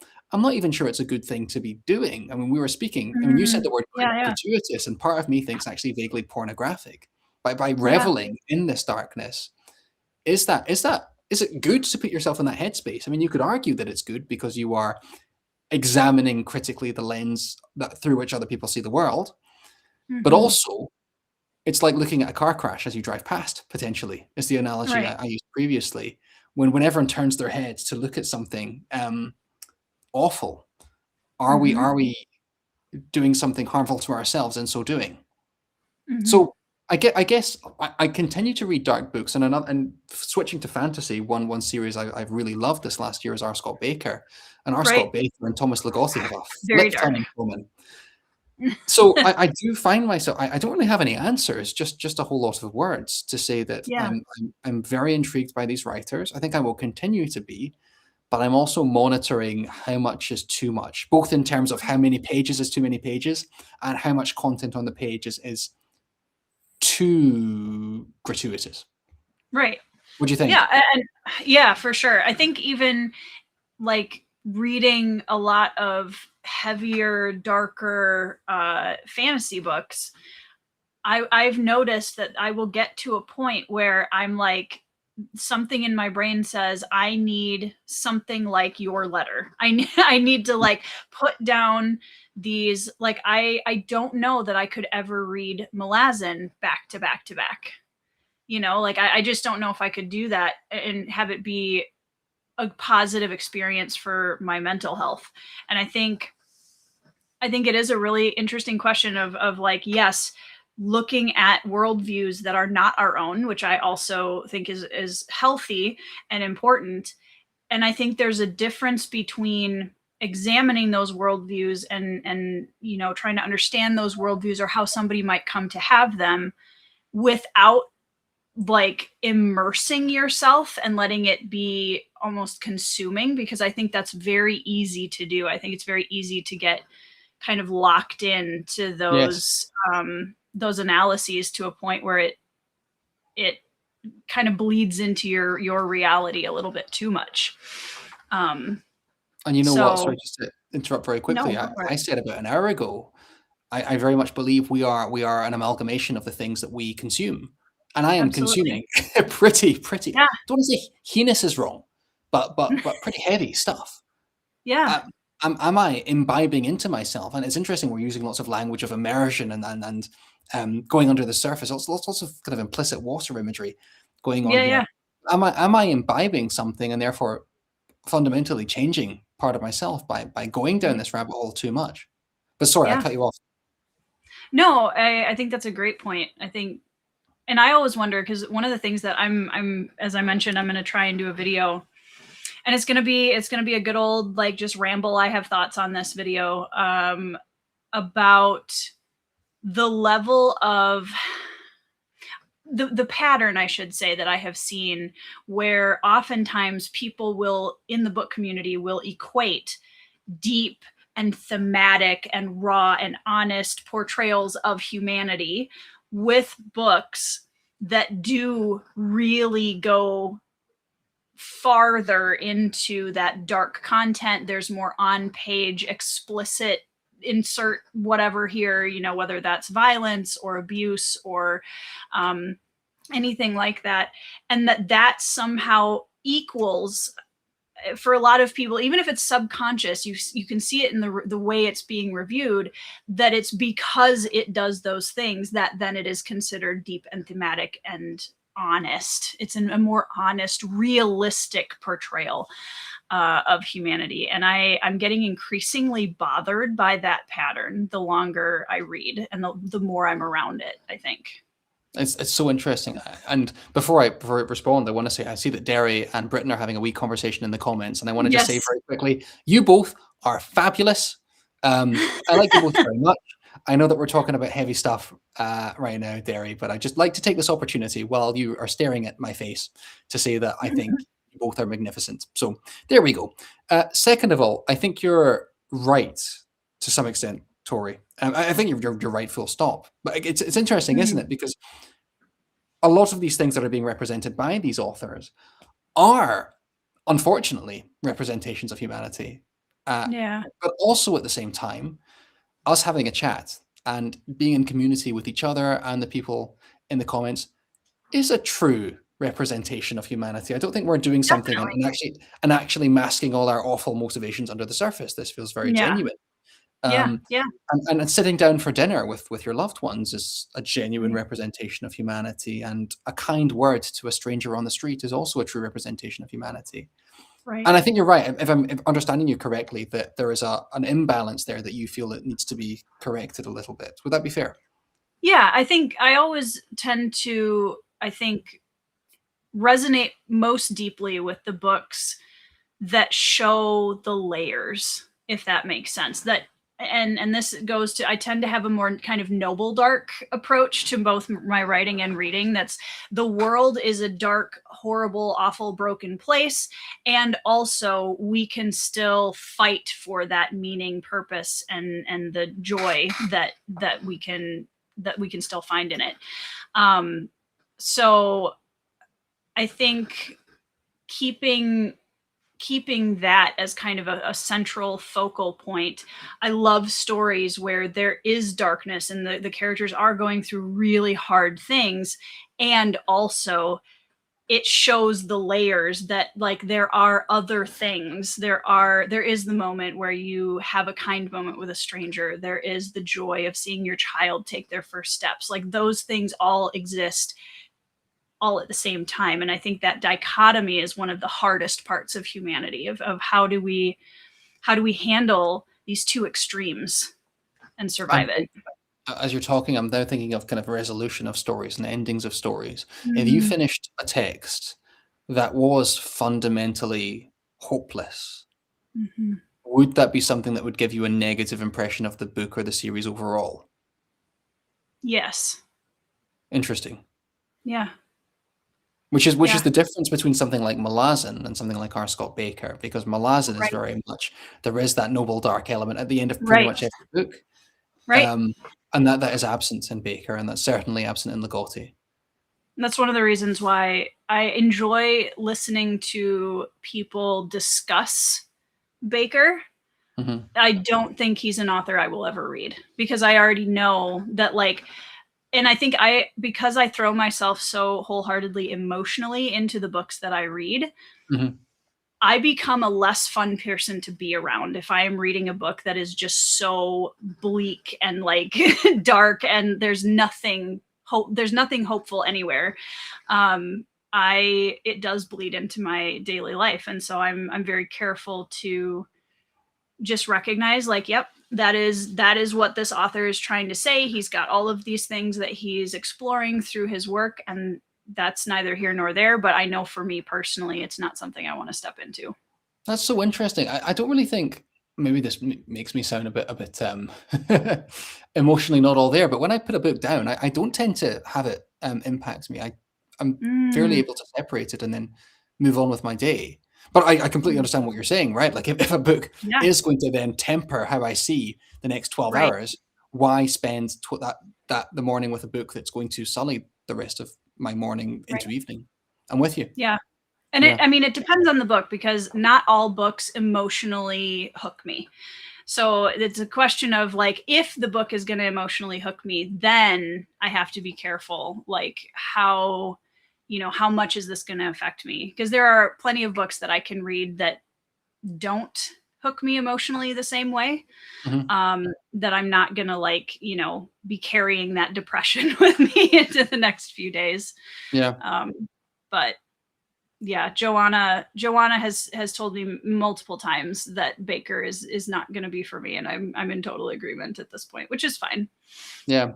It's Um, difficult to talk about here without getting into spoilers, but I mean, stuff that for we've talked sure. about in reference to other books is there, but also there's a Mm, theological element to Baker and the way he mhm, handles divinity. I don't know if this has come up with people before, the way he mm-mm. structures, spoiler free, representation of theology and salvation in particular, and Interesting. damnation in particular. Okay. It's a huge part of the series, and I'm not even finished yet. Mm, And it's Ligotti-esque. Is how I put okay. it. Interesting Yeah. though, hearing you talk about your channel and the video you want to do next. And I'd be very Mhm. curious to hear what your process is when you're making videos. Do you have a list of stuff that you want to make, or is it? I don't want to say Yeah. vibes based. That makes it sound kind of indecisive. But how do you go Little about deciding what comes next? A little bit of both, and it's actually really funny that you asked me that, because I literally have a question on my sheet that's very similar to that for you. I Um, win. it's yeah, it's a little bit of both. I have a list in my planner of, like, here's some basic videos I know that I want to get done this month. Um, and then I kind of give myself a little bit of a buffet style, like, here's some options, pick whichever ones you feel like doing. And then occasionally I will finish a book, or I will have a conversation, or I'll watch a video that will elicit a very strong response of something that I just feel like I need to talk about.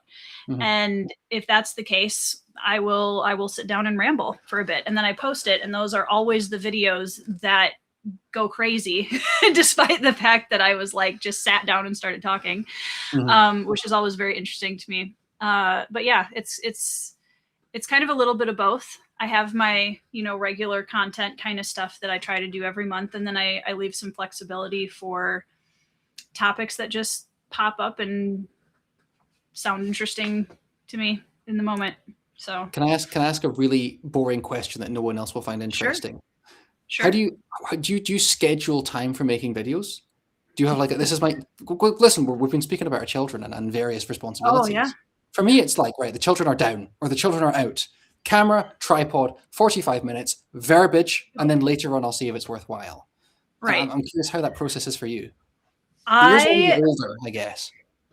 Yeah. So my youngest is 8, so I don't have the very small children difficulties with filming and stuff anymore.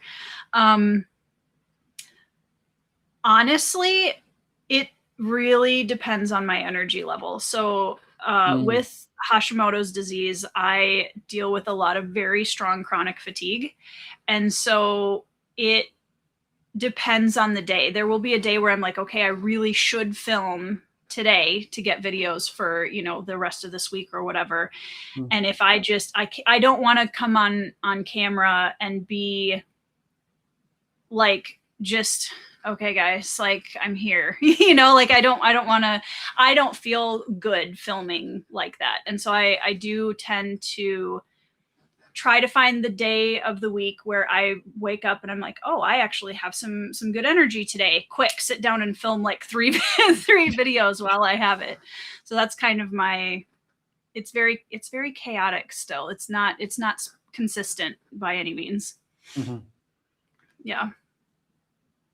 It's yeah, sorry, I have a very little to respond to there. I just find it fascinating how other people go about this process, because for the vast majority of us, BookTube is secondary, tertiary, ancillary to every other responsibility, as it should be. And so finding time to do this thing we enjoy, but also fundamentally, I'm trying to think of a good way of saying this, whether or not we're monetized or not, we're making a product. I mean, the word is content, right? And we do want to put our best foot forward. I mean, this Q&A thing that I filmed and not posted, I did it at midnight last night because that was the only time I had. And to be honest, I think it shows in the video. So it's a question that I have ongoing with people is how do you find time, and are you happy also with the system that you have in making time? Yeah. I mean, I think, and I'll ask you the kind of the same in reverse, but I think my biggest thing has always been, I want to be transparent as much as I can be comfortably with my audience. I want to always be genuine in the topics that I'm talking about, in terms of like whether I'm interested or not. And I want to be honest about my thoughts on the books. And sometimes I have controversial opinions and it gets me in trouble, but I don't really care because I've promised that like I will always tell you my honest opinions. And that's really important for me ethically as a creator. So I think the consistency of filming itself is very secondary to that for me. I always want to make sure that if I'm going to film a video, I'm excited to film it. I think that my audience is going to enjoy it, and I'm being honest with how I'm feeling and what I think. I gaslight myself when it comes to reading, though. It's interesting hearing you talk about, I'm going to be honest with my opinions, because I'm not always sure what my opinions are. I'm trying to think of an example. The most recent Malazan book, I didn't love it. That's right. And I didn't hate it. I thought it was pretty good. And I'm still unsure about the extent to which that is my hype versus the quality of the book versus the repetitive nature of Erickson's work, just by dint of the fact that he's written 28 books or however many it is. Yeah. And I'll be honest, 4 or 5 months later, I'm still struggling to parse which it is. And maybe it's just a mix. Totally fair. Yeah. I think that's totally fair. And I mean, I run into books like that often, and I will just say in my review or my wrap up, I still don't know how I feel about this book. Yeah. You know, because at the end of the day, I would rather say that than just kind of, and I might share some of the thoughts I've had, and like I'm going back and forth between these things, and I keep thinking about this aspect, but I'm not going to be like, yep, this is decidedly, you know, a 4-star read when I have no idea how I feel about it or where it lands on a scale or any of that. So for you, one of the questions that I was going to ask that kind of goes along with that is, you do so many. I've been actually, I would love watching my booktube friends, because I always find myself challenged in a positive way to like lean into a certain aspect of content creation. Mm-hmm. And one of the things I love about watching your channel is that I overthink topic videos so much. I'm like, nobody's going to care. It's not that interesting. I will like overanalyze the way I'm going to talk about it for months sometimes. And I love that. And I'm sure there's definitely some analysis that goes on prior to, but there's so many videos where you're like, I was thinking about this, and so I decided I was going to go out, set up my camera, and we're going to talk about it. And that's been so like in a positive way inspiring for me to be like, yeah, we're just gonna do it. We're just gonna film that video and stop overthinking it so much. So for topic videos for you, how do you decide what topics you're going to actually dedicate a video to? And are there any topics that you've thought about doing that you've been hesitant to post or film? Do you know, I posted that one on morality in books a couple months ago. Yeah. And I got a comment, and I could tell that someone hadn't actually watched the video, because the comment that they gave was, this is giving me MAGA vibes. And I'm like, you clearly didn't watch a second of this video, which is all about the fact that moral anyway, sorry. People on the internet. Fundamentally, how dare someone on the internet be mean to me? Right. Fundamentally, what I made this as a conscious decision for my channel quite early on, because when I wasn't, this is going to come back to your question. Yeah, I believe when I was in university, I was obsessed with getting the grade and getting the numbers and having a high score. And not only having a high score, having the highest score. I'll be honest, I was a jerk. But it was important for my sense of self-worth to be someone that numerically did well. And so when I started my channel, I made a very conscious decision to eschew that. Not because I'm above it, but because I'm not above it. And I think if I began to dip my toes in it, it would, you know, talking about submersion and all that kind of stuff, it would get the better of me. So I just don't. And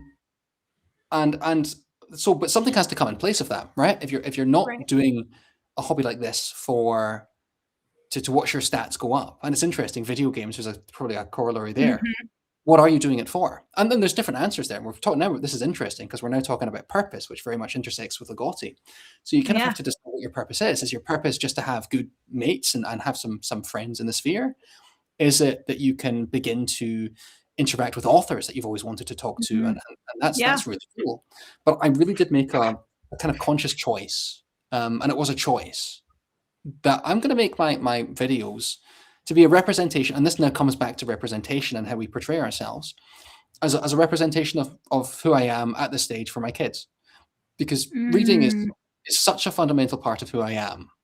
And before I started my channel, I was reading 150 to 100 books a year, and then putting them in a cupboard and no longer. And then putting them in a cupboard and walking away. And my channel gives me the opportunity to give my thoughts in such a way that feel like a true reflection of me. And listen, the thing is with BookTube, like no one's going to be watching a Four Corners of the Page video in 20 years, whether or not YouTube exists. You don't know that, David. It's gonna be me. It's gonna be me, age 52, weeping about years gone by. Aside from that. And so who's it for? It's, I guess I try and view it, whether or not this comes to light, as just an avenue that my kids can see this aspect of my life that I find really important. And so dovetailing this back into the topics, it allows me to communicate how I feel about these things right now, not for other people to say he's wrong here, or he's overthought this, or he's underthought this. This is just my thoughts on this in the given moment. However, I will add a massive asterisk to that, which is, had I more time, and this is something I'm hoping to do a bit more going forward, and it's something the Legati video gave me the ability to think about doing is to go a wee bit more in depth from time to time and do a Yeah. little bit more research, because, and I realize I've been talking for about 5 minutes straight. No, What you're good. the real pleasure of That's that why you're Legotti, here. yeah, the real pleasure of that Legotti video wasn't so much anything to do with, all the numerical stuff, but it was how many Legotti aficionados and appreciators commented down below in the video to say, you represented us well here, or you represented Legotti Mm, well there. We appreciated you doing your due diligence. And mm, so I think that has given me a bit of a catalyzing effect to try and go a yeah. little bit deeper going forward, because I am capable of it. I don't know. Don't know Yeah. how you feel about any of that. No, I think that's awesome. Yeah. And I'm curious. I think, because you've been on BookTube for a little over a year Yeah. now. January of last year. And I think that that's such an important part of the content creator process, is gaining, as you put out more content and you kind of feel out what you enjoy the most and what resonates with your audience the most. As you're building that community, it does encourage you to more confidence in terms of like, yeah, I am going to tackle that topic, and I'm going to go a little bit deeper on this one. And I'm going to talk about, that book that I was hesitant to read or talk about, or whatever it is. So, and, as you've built that kind of confidence with the topic videos, I really look forward to seeing, as you continue to expand that, that skill set and see what you come up with. That's going to be awesome. Don't look forward to anything. I'm an enigma. But I do. I'm putting the pressure on. Better be good. What's your favorite type of video to make, Tori? To make? Oh, yes. Man. I do enjoy the topic videos quite a lot, just because I feel like they're the most personal in a way.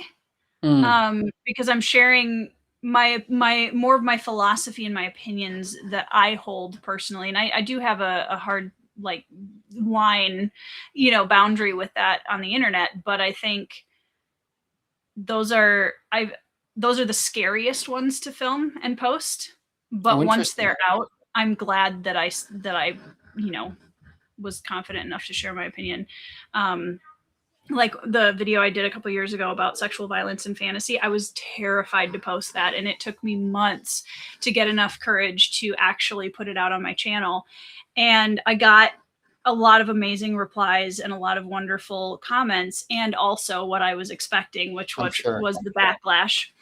And I'm less scared of it now. I still lock horns with people in the book community a lot about that topic. But yeah, I think ultimately those are the ones that feel the most rewarding, if that makes sense.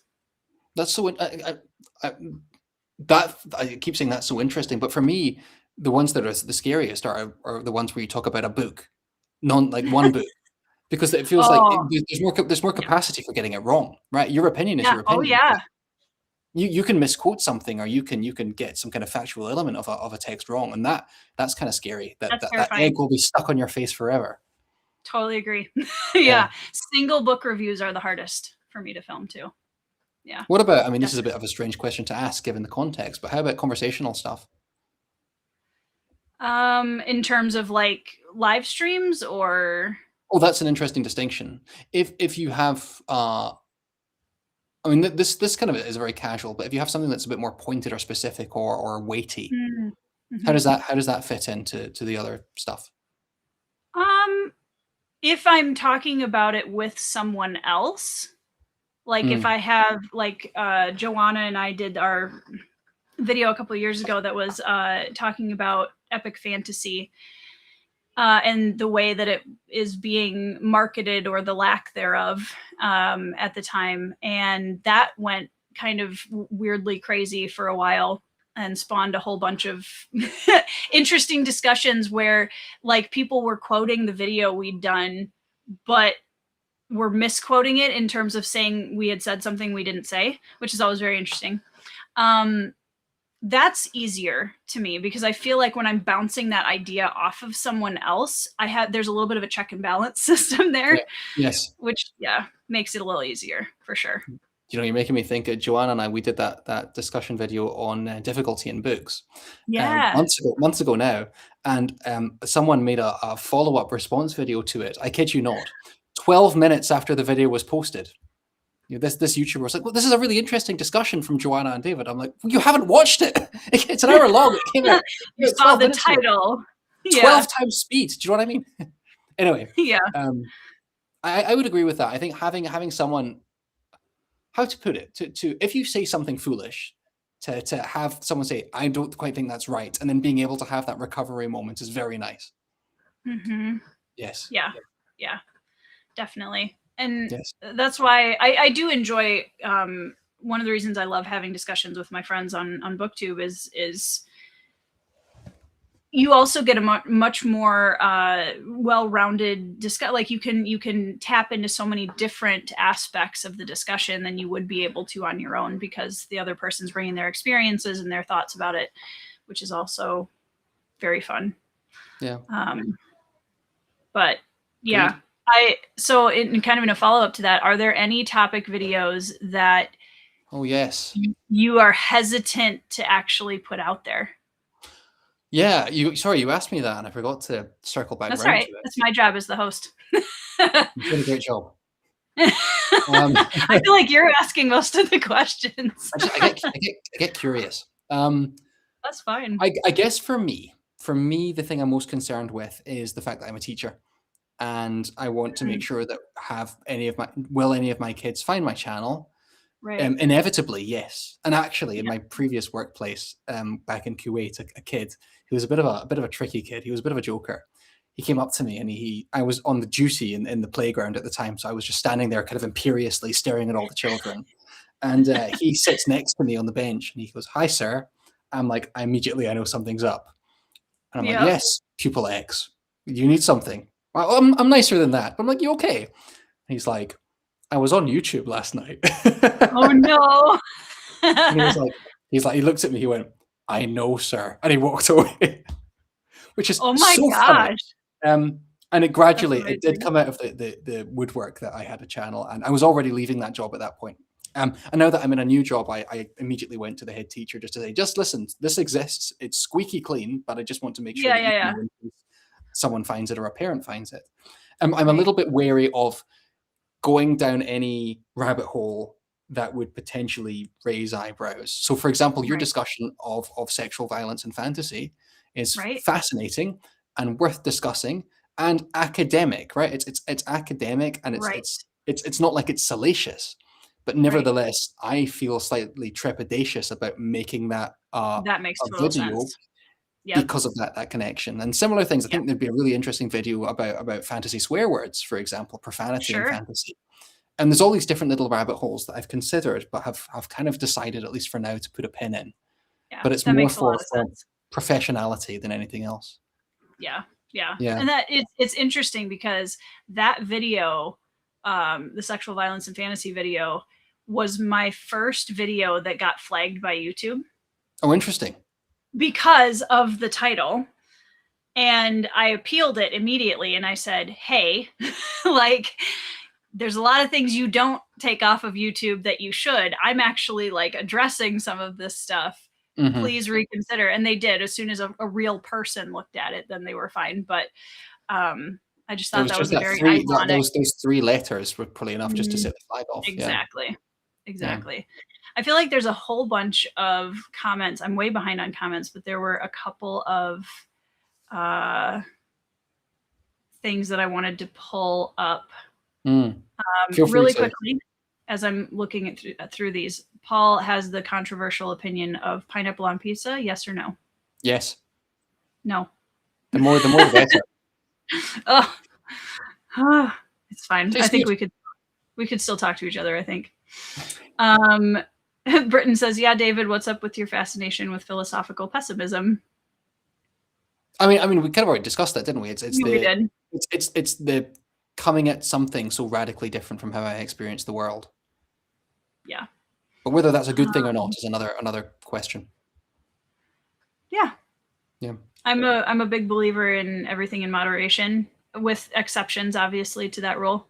Gummy snakes. So I think See, I don't like snakes, so I don't even want the Even the gummy candy version of variety. them.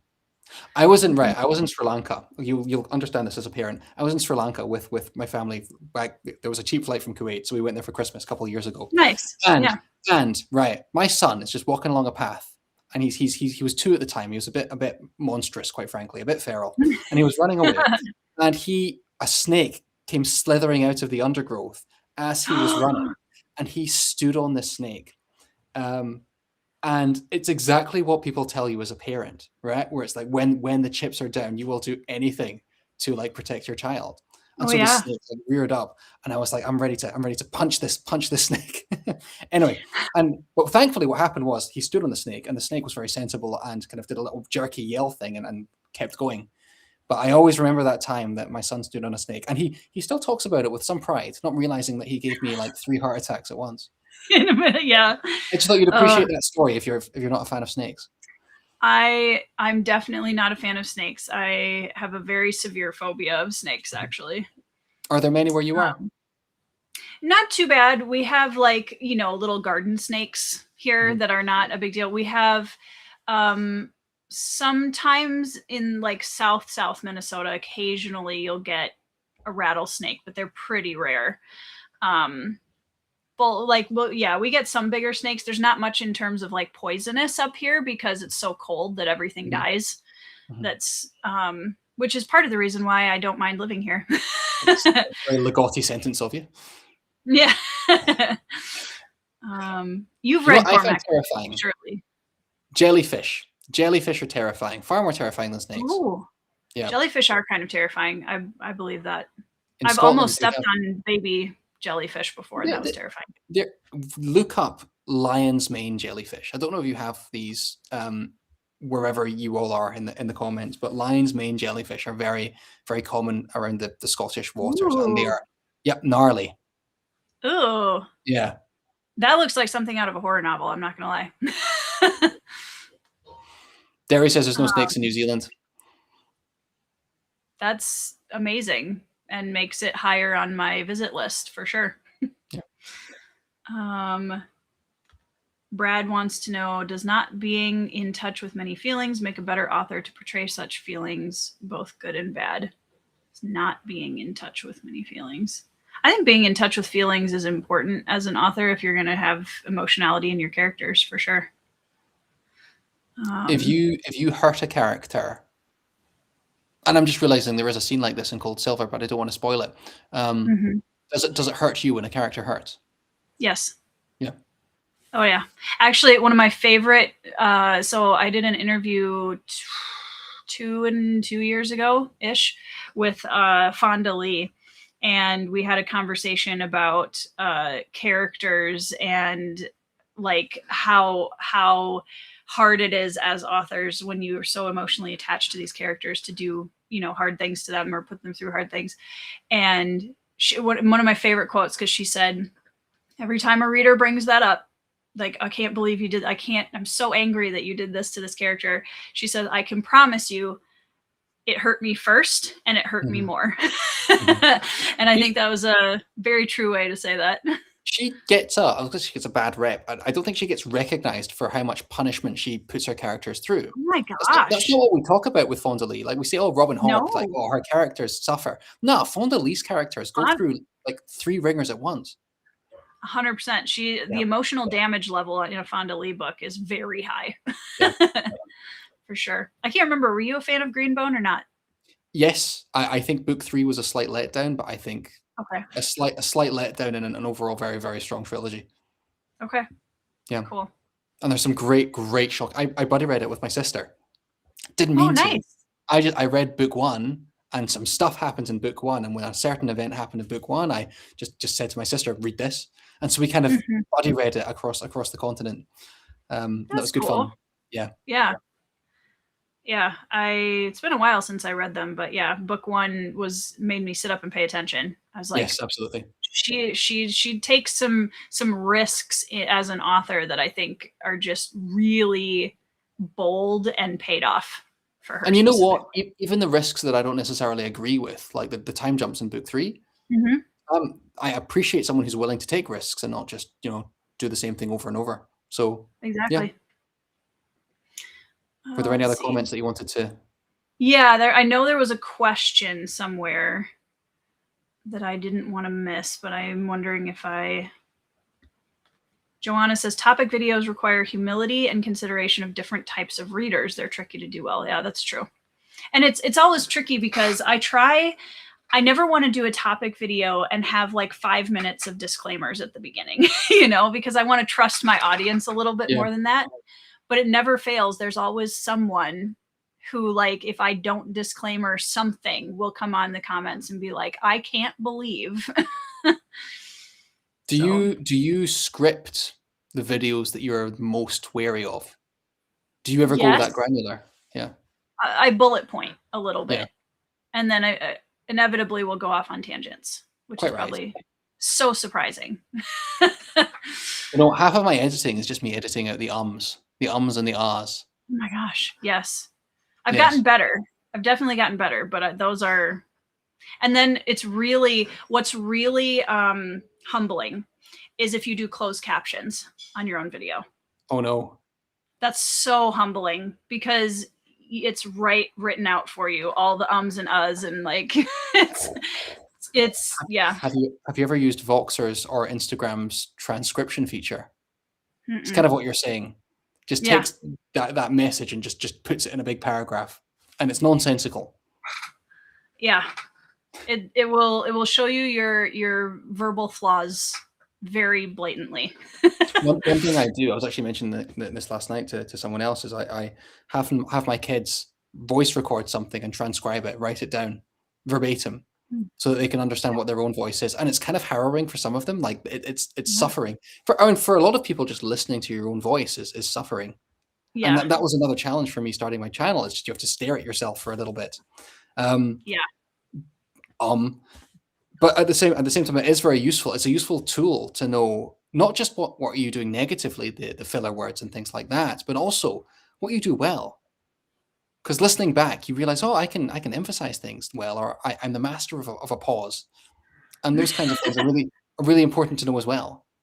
So I think it's quite a good little emancipatory tool for kids to know how their voice is coming across.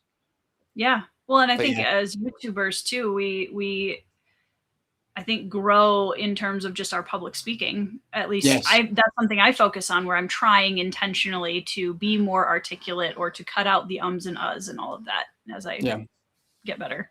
Yeah. So it's a slow process, but we're getting there. So you mentioned your students, you're a teacher, you're teaching English and literature. Yes. How do you even begin to decide? Is there a set curriculum, or is that something that you bring in and say, these are the books that we're gonna discuss? Oh, it's usually a mix. So, and it also depends what system you're working in. So usually with a lot of state schools in Scotland, unfortunately, it's what's in the cupboard.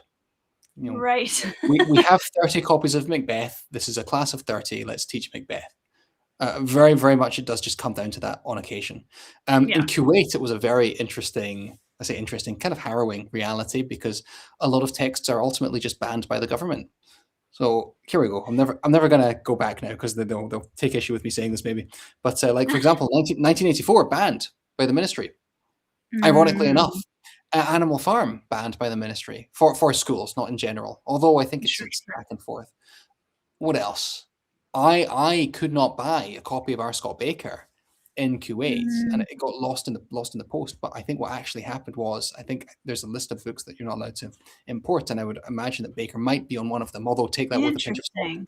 So what happened with just to rope this back in with the curriculum in Kuwait? It's not just what can we teach, and it's also what can we teach without censoring, because what we also had to do when you have a book in Kuwait is any reference to any kind of sexual contact has to be literally black marked out of the book. So say you're teaching Macbeth, and Lady Macbeth is talking about, trying to think, there's a few lines in Macbeth, but a lot of them references to wine might be another example. Every time wine is mentioned, literally get your markers out for your class's copies and score them out before you can present them to the kids. Now what we would do, and I probably shouldn't say this either, but here we go, is what you do is you'd hand them out to the upper kids at the top of the school, the oldest kids, You'd give them all 3 copies and you'd say, turn to page 12, censor this out. And you just delegate that work to the children, because it takes a while censoring. It makes you feel terrible, but also it's hours and hours of work. We taught the Hunger Games one year, and Katniss and Peter, man, you don't realize how all over each other they are by the end of the book. Like, genuinely, it's almost farcical. Like, you'd be like, turn to page 260, see 2/3 of this page. I was running out of black markers, and it also made me feel quite uncomfortable doing this. Anyway, all this to say that in Q8, it was, what can we teach without having to censor very heavily? Right. And that was stuff like, what did we teach? Holes to the younger kids. Macbeth, although I think Macbeth is going to be banned before too long, because there's lots of witchcraft in Macbeth, and that doesn't fly very well. Japan, my current workplace, it is the probably most open they've been to teach whatever you want, which is very nice. Yeah. So I've taught The Giver, which is a classic, but I think is a really good book to teach about utopia, dystopia. We teach a novel called A Little Piece of Ground, which is centered in the middle of the Israeli-Palestine conflict. Okay. So I really appreciate that text, because you can just spend a couple of lessons very, very briefly getting kids, what's the word? Giving them the comprehension skills to understand the broad stroke of that conflict. Animal Farm to the 3rd years, and then you move up into stuff like The Crucible and a bit more kind of canonical stuff. But I've been told by senior leadership in my school, if you want to teach a unit on video games, go for it. If you build that unit and you're willing to put the lesson plans in there and give it a go, by all means, which is wonderful, because kids can sense when you don't like a story.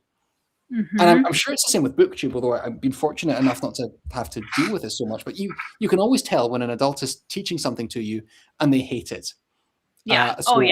Great Gatsby. I was taught Great Gatsby in my 5th year of high school, and I know that the teacher just found it a deplorable text, and so did I, because we always talk about someone's enthusiasm rubbing off on you, right? But it's also the inverse. Someone's ennui can also rub off on you as well. So absolutely. I'm currently triangulating what text I maybe want to teach going forward. But the other thing, just to, again, 5-minute monologue. One thing I really love to do is just to take a pupil who doesn't know what they want to read to the school library. And just because I've read a lot of these books, and that's another project I have, is to read as many books in the school library as possible. I had a kid say to me, I don't like reading. And then I said, what movies do you watch? What games do you play? And they said, this. And I literally went up to the library with them and pulled out about 6 books and said, choose one of these and I'll see you in a week. And I've had some really lovely success stories there. Awesome. What books did you read in school that you appreciated? That you being taught? Yeah, I was homeschooled. And so a lot of the books that people just normally read growing up, I did not, or didn't have I didn't have the same reading list as most people my age. I'm trying to think. Really early on, my parents and I sat in the living room and we did a round robin style read of the Little House on the Prairie books. Nice. Which was really fun.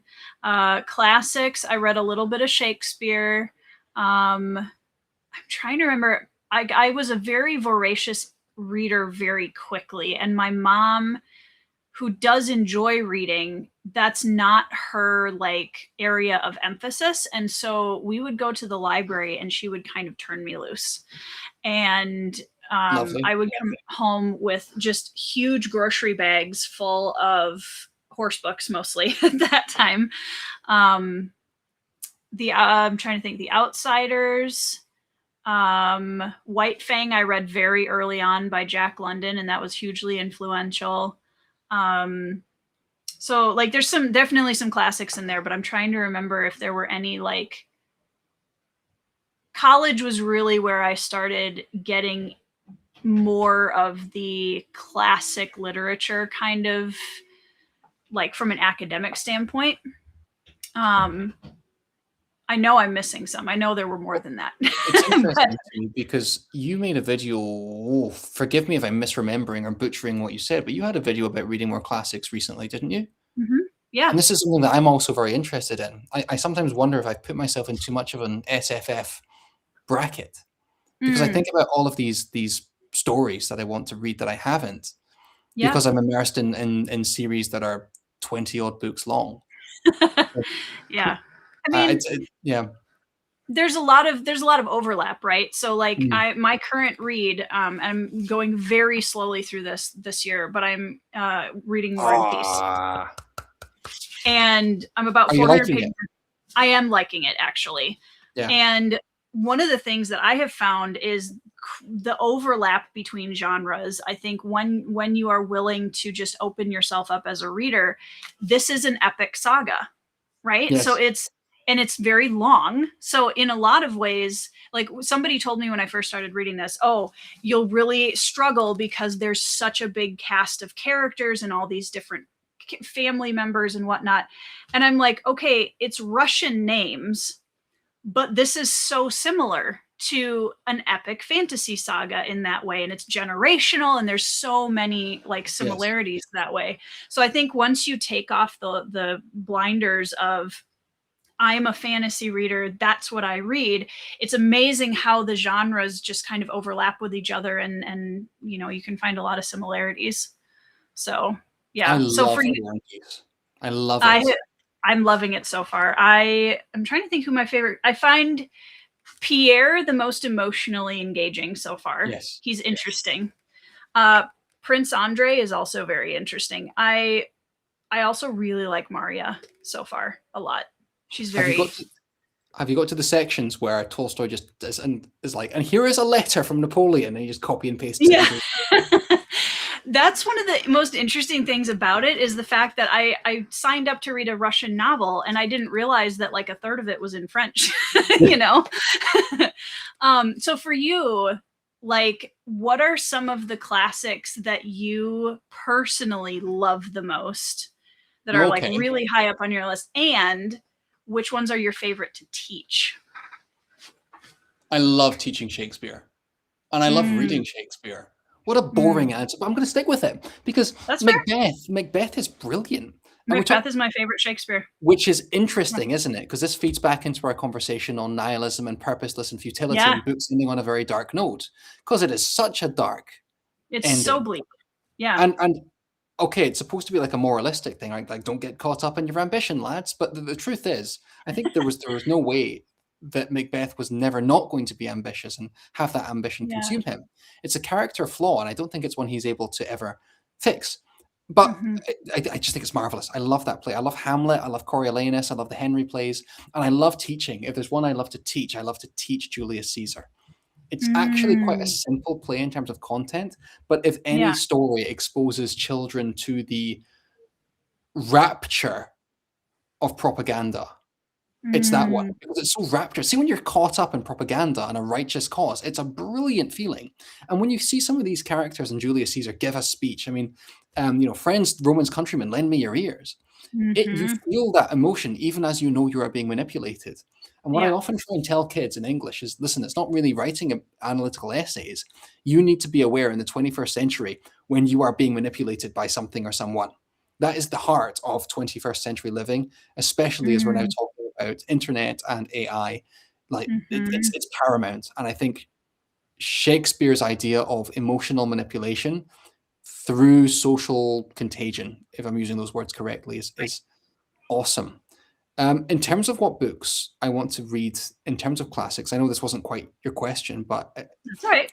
I'd love to get. I'm seeing you hold up War and Peace, and I'm getting very inspired because I think that's what I've been doing lately. Is when I do read a classic, it's a short classic, and I can't remember the last time I cracked open a 500-page plus classic book, something like Dostoevsky or Gaddis or whichever, and often. If someone is reading Infinite Jest on a bus, you laugh at them because they're doing it so everyone knows they're reading Infinite Jest. However, at the same time, I kind of want to read Infinite Jest. I kind of do want to open a big project book. But when? Only if you read it on a bus, though. That'd be such a fun project. Only I have the biggest A3 size copy. I guess here's the thing with reading these big books, right? If I can throw us off on another tangent. Yeah. We can't actually read that many books in our life. Like, let's be very, very generous and say that we have 70 years of reading life, age 10 through whenever our cognitive decline might begin. And let's say we are fortunate enough to read, 70 books a year. So 70 times 70, that's 4,900 books, right? I think so. Mhm. That's not that many. I mean, okay, it's a lot. But when we're talking about the total number of text you will ever consume, Right. you should, it's an encouragement for us to be kind of selective. And I don't 100%. necessarily mean that we should be reading the most fancy, highbrow, vegetable-y books. But at the same time, we should, there is an admiration to be had for people who are selecting things very carefully and are appreciating their time. Because if we do have a set number of books, by choosing one that you're going to half-heartedly enjoy, you are Right. excising a book that you will very much enjoy. Yes. Yes. Yeah. So Do I you think that's why I would DNF? class this. No, this is the thing. I'm a nutter hypocrite, Tori, because I never DNF. And not only do I not DNF, I will keep going with a series. If I've got like 2 books left in the series, I'm like, might as well, for Oh that sense of no, completion. David. I know. Everything I just said, I'm now roundly contradicting. But I do find it hard to. I do find it quite hard to leave a door open, if that's the way of putting it. Do you feel like it's because my husband is the same way? He is very much a completionist, and he will talk to me about the book he's reading, and he's just not enjoying it. He doesn't want to pick it up, and I'm like, so if you put it down, you could take all that time that you would spend on this book and the time when you're not reading anything because you don't want to pick it up, and Yeah. you could read something that's like your next favorite book. What do you think is that, like, the barrier of, no, I can't put this down? I guess it's the equivalent of like, it just feels like having a checklist where you haven't checked off the final thing. Or if I go like, stay in. Like it feels wrong. It feels wrong. Yeah. Yeah. There's an itch there. The one that I did kind of soft DNF was the Wheel of Time. And I got 11 books into the Wheel of Time and then stopped. And It was listen, tough. I enjoyed none of those books. I'll be honest. David, how do you read 11 books in a series that you don't enjoy? Right. It was COVID and I was running a lot. Wild. I was jogging a lot.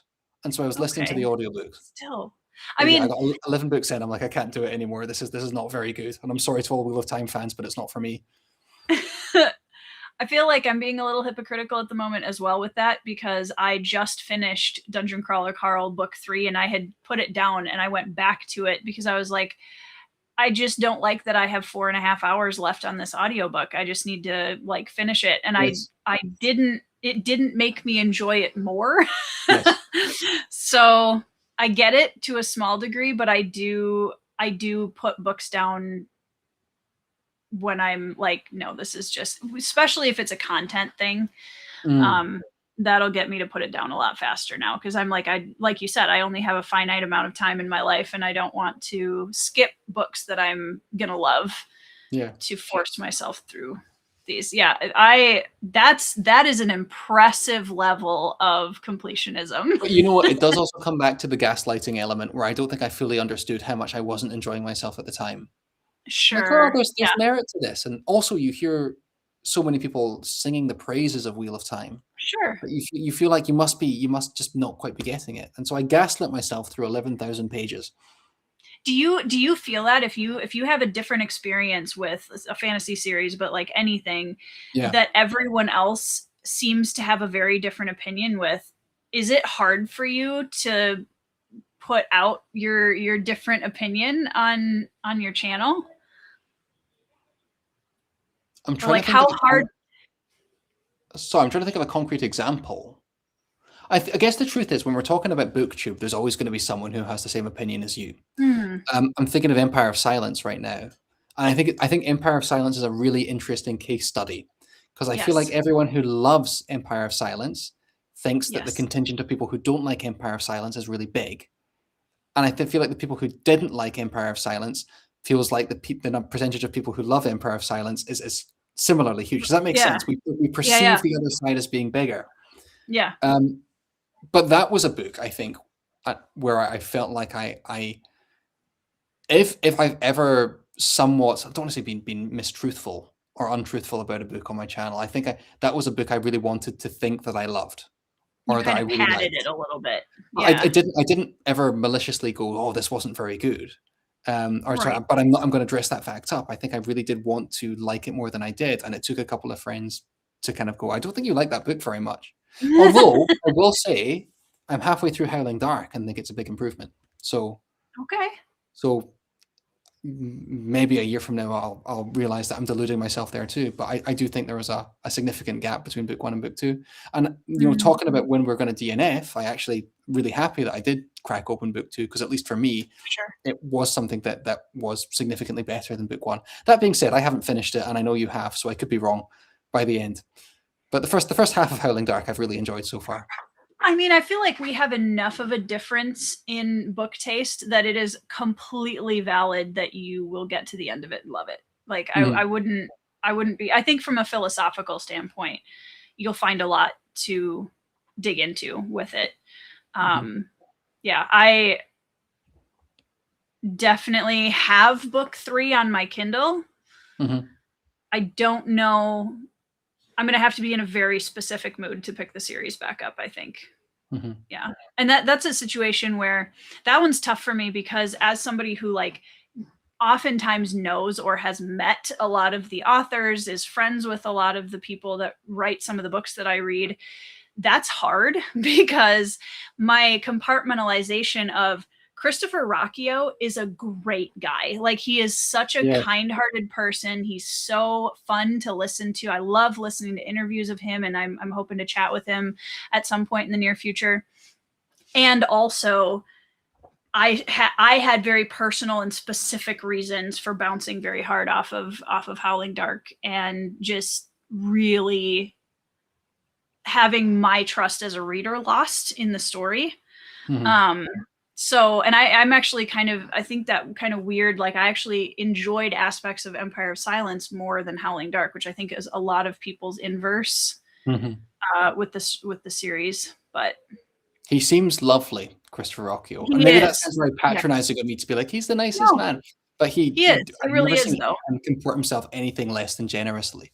No, he was my neighbor for the Dragonsteel convention in December, and we had some lovely conversations, and I'm really genuinely excited to talk to him about his world building and the way he writes aliens, and like there's so many, and his obsession with linguistics and history. And so I think one of the things I always keep in mind is whether I loved a book or not, whether it's a new favorite book or I kind of bounced off of it, didn't jive with it. I definitely am of the opinion that I can learn from every single book that I read, and there are aspects of every book I read that I enjoy. So really digging into those and figuring out, okay, I'm actually genuinely really excited to have a conversation about Sun Eater with Chris at some point soon. Can I ask you a question now that we're 2 hours in, and we're I all know, friends? and I'm definitely no. not I mean that as in we're all friends here now. Because I'm curious about how you found releasing your thoughts on Midnight Tides and having a mixed reaction to Midnight Tides, and how you felt that the community, the Malazan community, engaged with those thoughts. If that's a way of putting it. Yeah. I haven't released a dedicated video for it, and I do think I would get stronger opinions if I did, that was just specifically talking about my opinions of Midnight Tides. For the most part, I think my audience at this point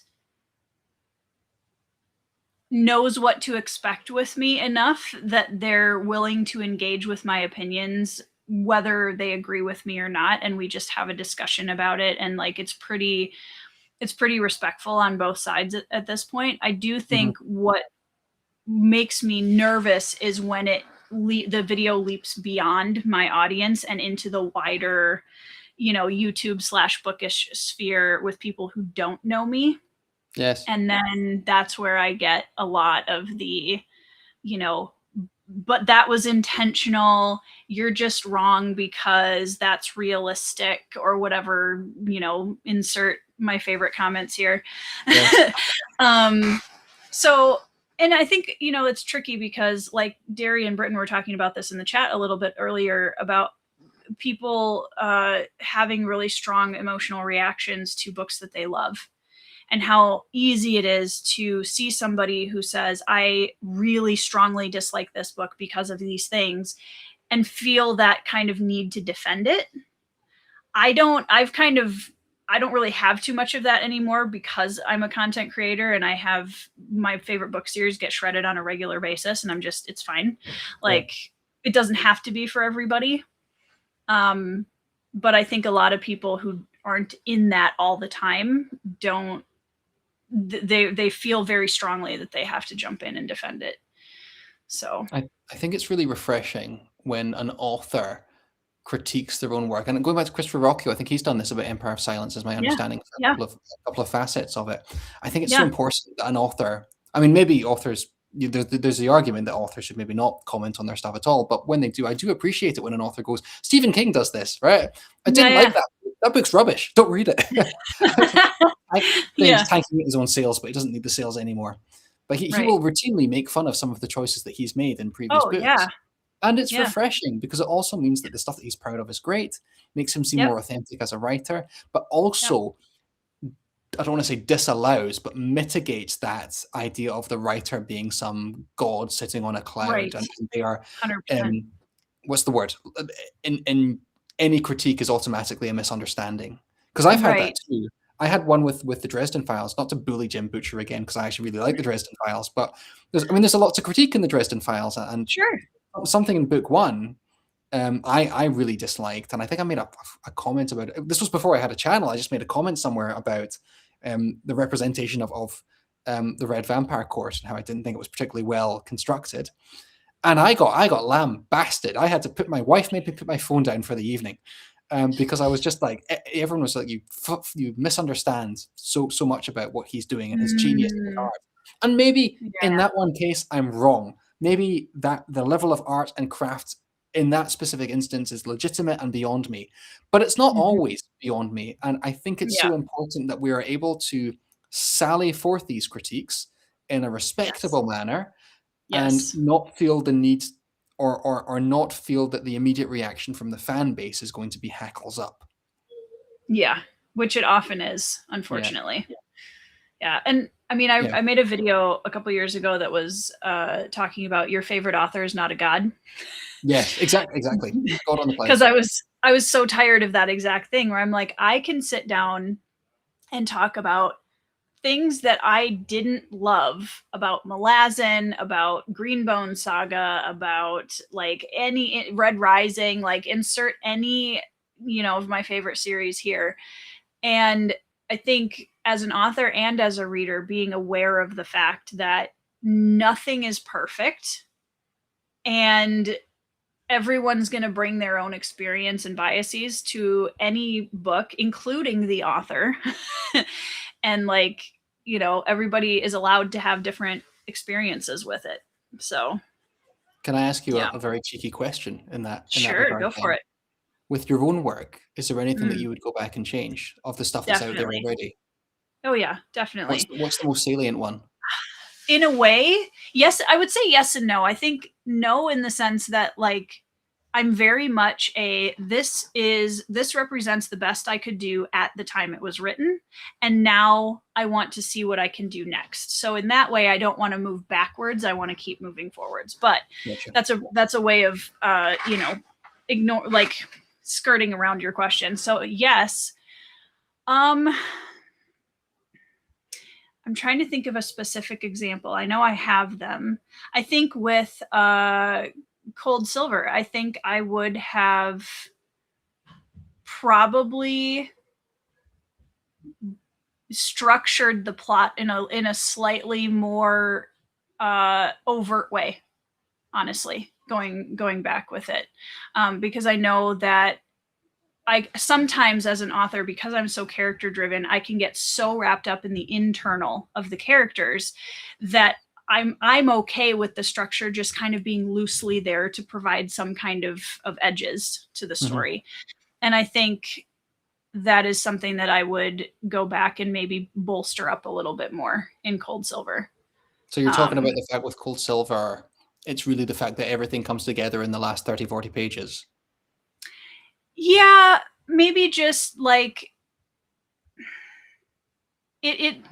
Cold Silver is a book that goes off on tangents, I guess, Yes. is the way I would, so, and I don't know that I would say, oh, I need to go back and change it. But I think if I were to rewrite it, that might be something that I would play with, is making that plot line a little bit more direct, if that makes sense. It's so interesting that's the one that you mentioned, because I actually really like that indirectness. And I know we've talked about this, and I know that I do people are now too. talking about peanut butter. But I like the fact that, that there is a slightly, I don't want to use the word meandering, but we don't quite know where the through line is going to be, how the needle is going to Yeah. be threaded. And I, as a reader, don't necessarily need to have that. Right. Same. And Yeah.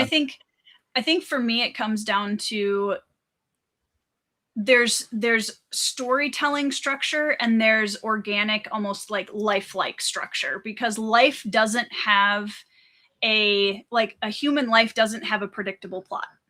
Right? There are certain things that you can kind of see coming, like, oh, I fell in love with this person, now we're going to get married, and there's certain kind of guideposts as you're going along.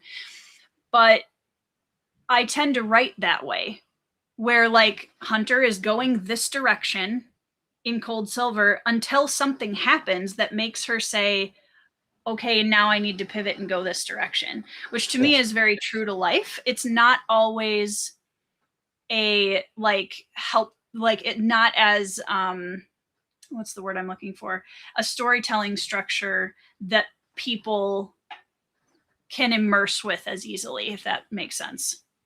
It does. So it sounds as though if you were, and I completely acknowledge what you said previously about the fact that you wouldn't go back to it, you would move forward. It's more like certain things you would emphasize more in the story. Yeah. Have that through line be more apparent at the end. Okay. Yeah, I think so. Yeah, for sure. Because like as I'm going into working on book 2 now, I have already a kind of structure in my head of how book 2 is going to have a much more specific structure to the plot line through it, while still hopefully keeping that character internalized focus. So I'm confused now, because I thought you said you were working on the sequel to the Bloodstones, or to Bloodstones. I am. But you just said you're working on the sequel to Cold Silver. I'm brainstorming the sequel to Cold Silver. So I'm writing book 2 of Legends of Bruhai, while Cold Silver 2 is just kind of like simmering on the back burner of the stove back there. Okay. Yeah. And you also have a novella, a prequel coming out, right? Yes, on the 21st, which is a 1.5 novella for Bloodstones that actually chronologically takes place before the book. And I did it that way specifically because, and I have it like on the Goodreads page, I have it on my website, I have it everywhere, that it is a 1.5 because I don't want people to read it before the Bloodstones. I saw that. And I know people will. So I'm like, I've done everything I can to help people avoid spoilers. If you still read the novella first, I can't help you. Like, you will be spoiled for things. But yeah, I'm very excited about that. That was really fun to write. And it was a good like step up back into the world. So it'll be good.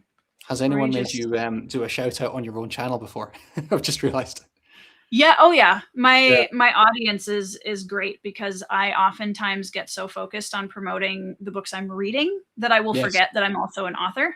Yes. And I'm also not super grandstandy with that anyway. So yeah, people in my comments will often be like, hey Tori, you also need to mention that you wrote books, which I appreciate. It's the like and subscribe thing, isn't it? Yes, very similar. Yeah. Did you see that the peanut butter chat's been resurrected from an hour and a half? It has been. It's getting intense over here. So I'm not in Japan right now. I've just seen that top comment. I'm in Scotland for the week. And so Tori reached out to me a few weeks ago when I said, listen, let's do it. Can we please wait until I'm in a time zone that is not, the edge of the earth? So it's quite nice. I do realize that makes Derry suffer, because Derry's, keeping on in the chat anyway, but I'm not made of strong stuff like Derry.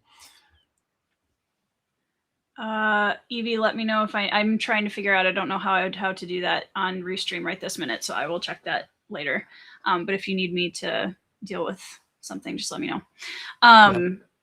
Yeah. Well, and I know that we've been talking for 2 hours and 18 minutes, which every single Motley Crew chat, I love doing these so much because we could talk for 6 hours and have a great time.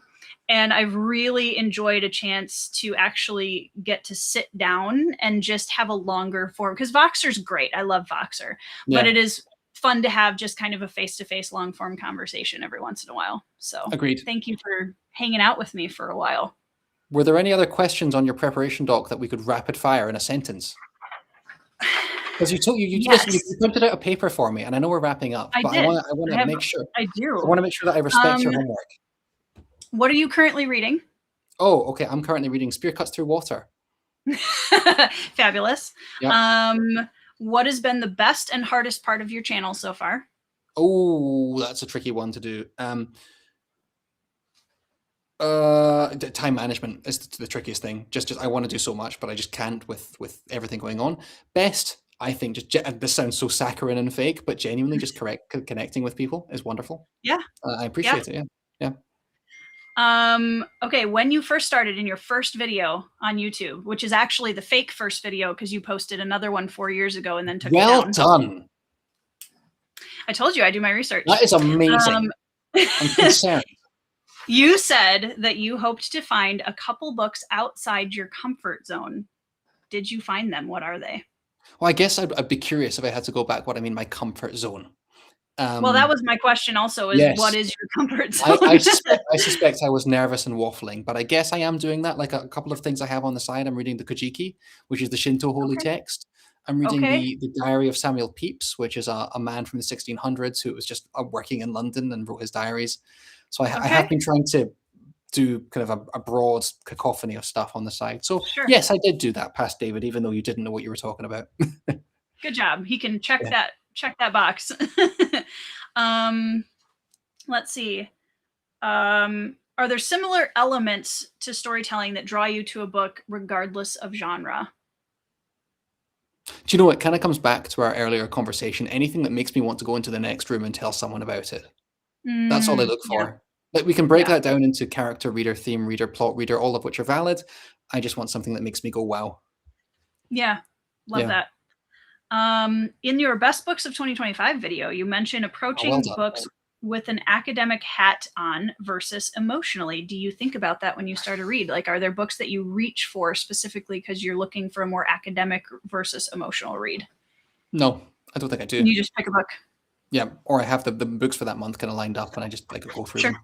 Yeah, and often the Yeah. ones that you think are going to be emotional are very academic, and the ones that you think are academic are going to be very emotional. War and Yeah. Peace. War and Peace. That's true. Yeah. And then my last thing actually came up about 5 minutes before we went live. There was somebody on Instagram who posted a Twitter thread started by a literature teacher, English teacher, who said, sometimes a student in one of my fiction writing classes will come see me during office hours and inform me they're going to be a novelist. I always ask the same question: who are your favorite authors? An alarming number of students can't name a single novelist, not one. They'll tell me about video games or Netflix shows or mangas, which is fine. But if you don't have a favorite novelist by the time you're a senior in college, you're not going to be one. Now, what's interesting about this post is that this guy got absolutely attacked by people who were like, you don't have to read to write books. And I wanted to get, as an English teacher, I was like, ooh, I just saw this. I want to get David's take on, do you have to be a reader to be a novelist? No, you don't. Like you should. Like you should read. Sorry, this is a half an hour chat that we shouldn't have. You should read. And the odds are that you will be a better writer having read, but just based on the structure of the question, anyone can pick up a pen and write 100. Sorry, I can't, but it is theoretically possible for someone to take a pen and write a novel without having read a book. You're just far more likely to write a good book having read. Great answer. So yeah, I had intended to bring that up earlier, but we had some great tangents. So that is officially the rest of the things that we hadn't talked about yet.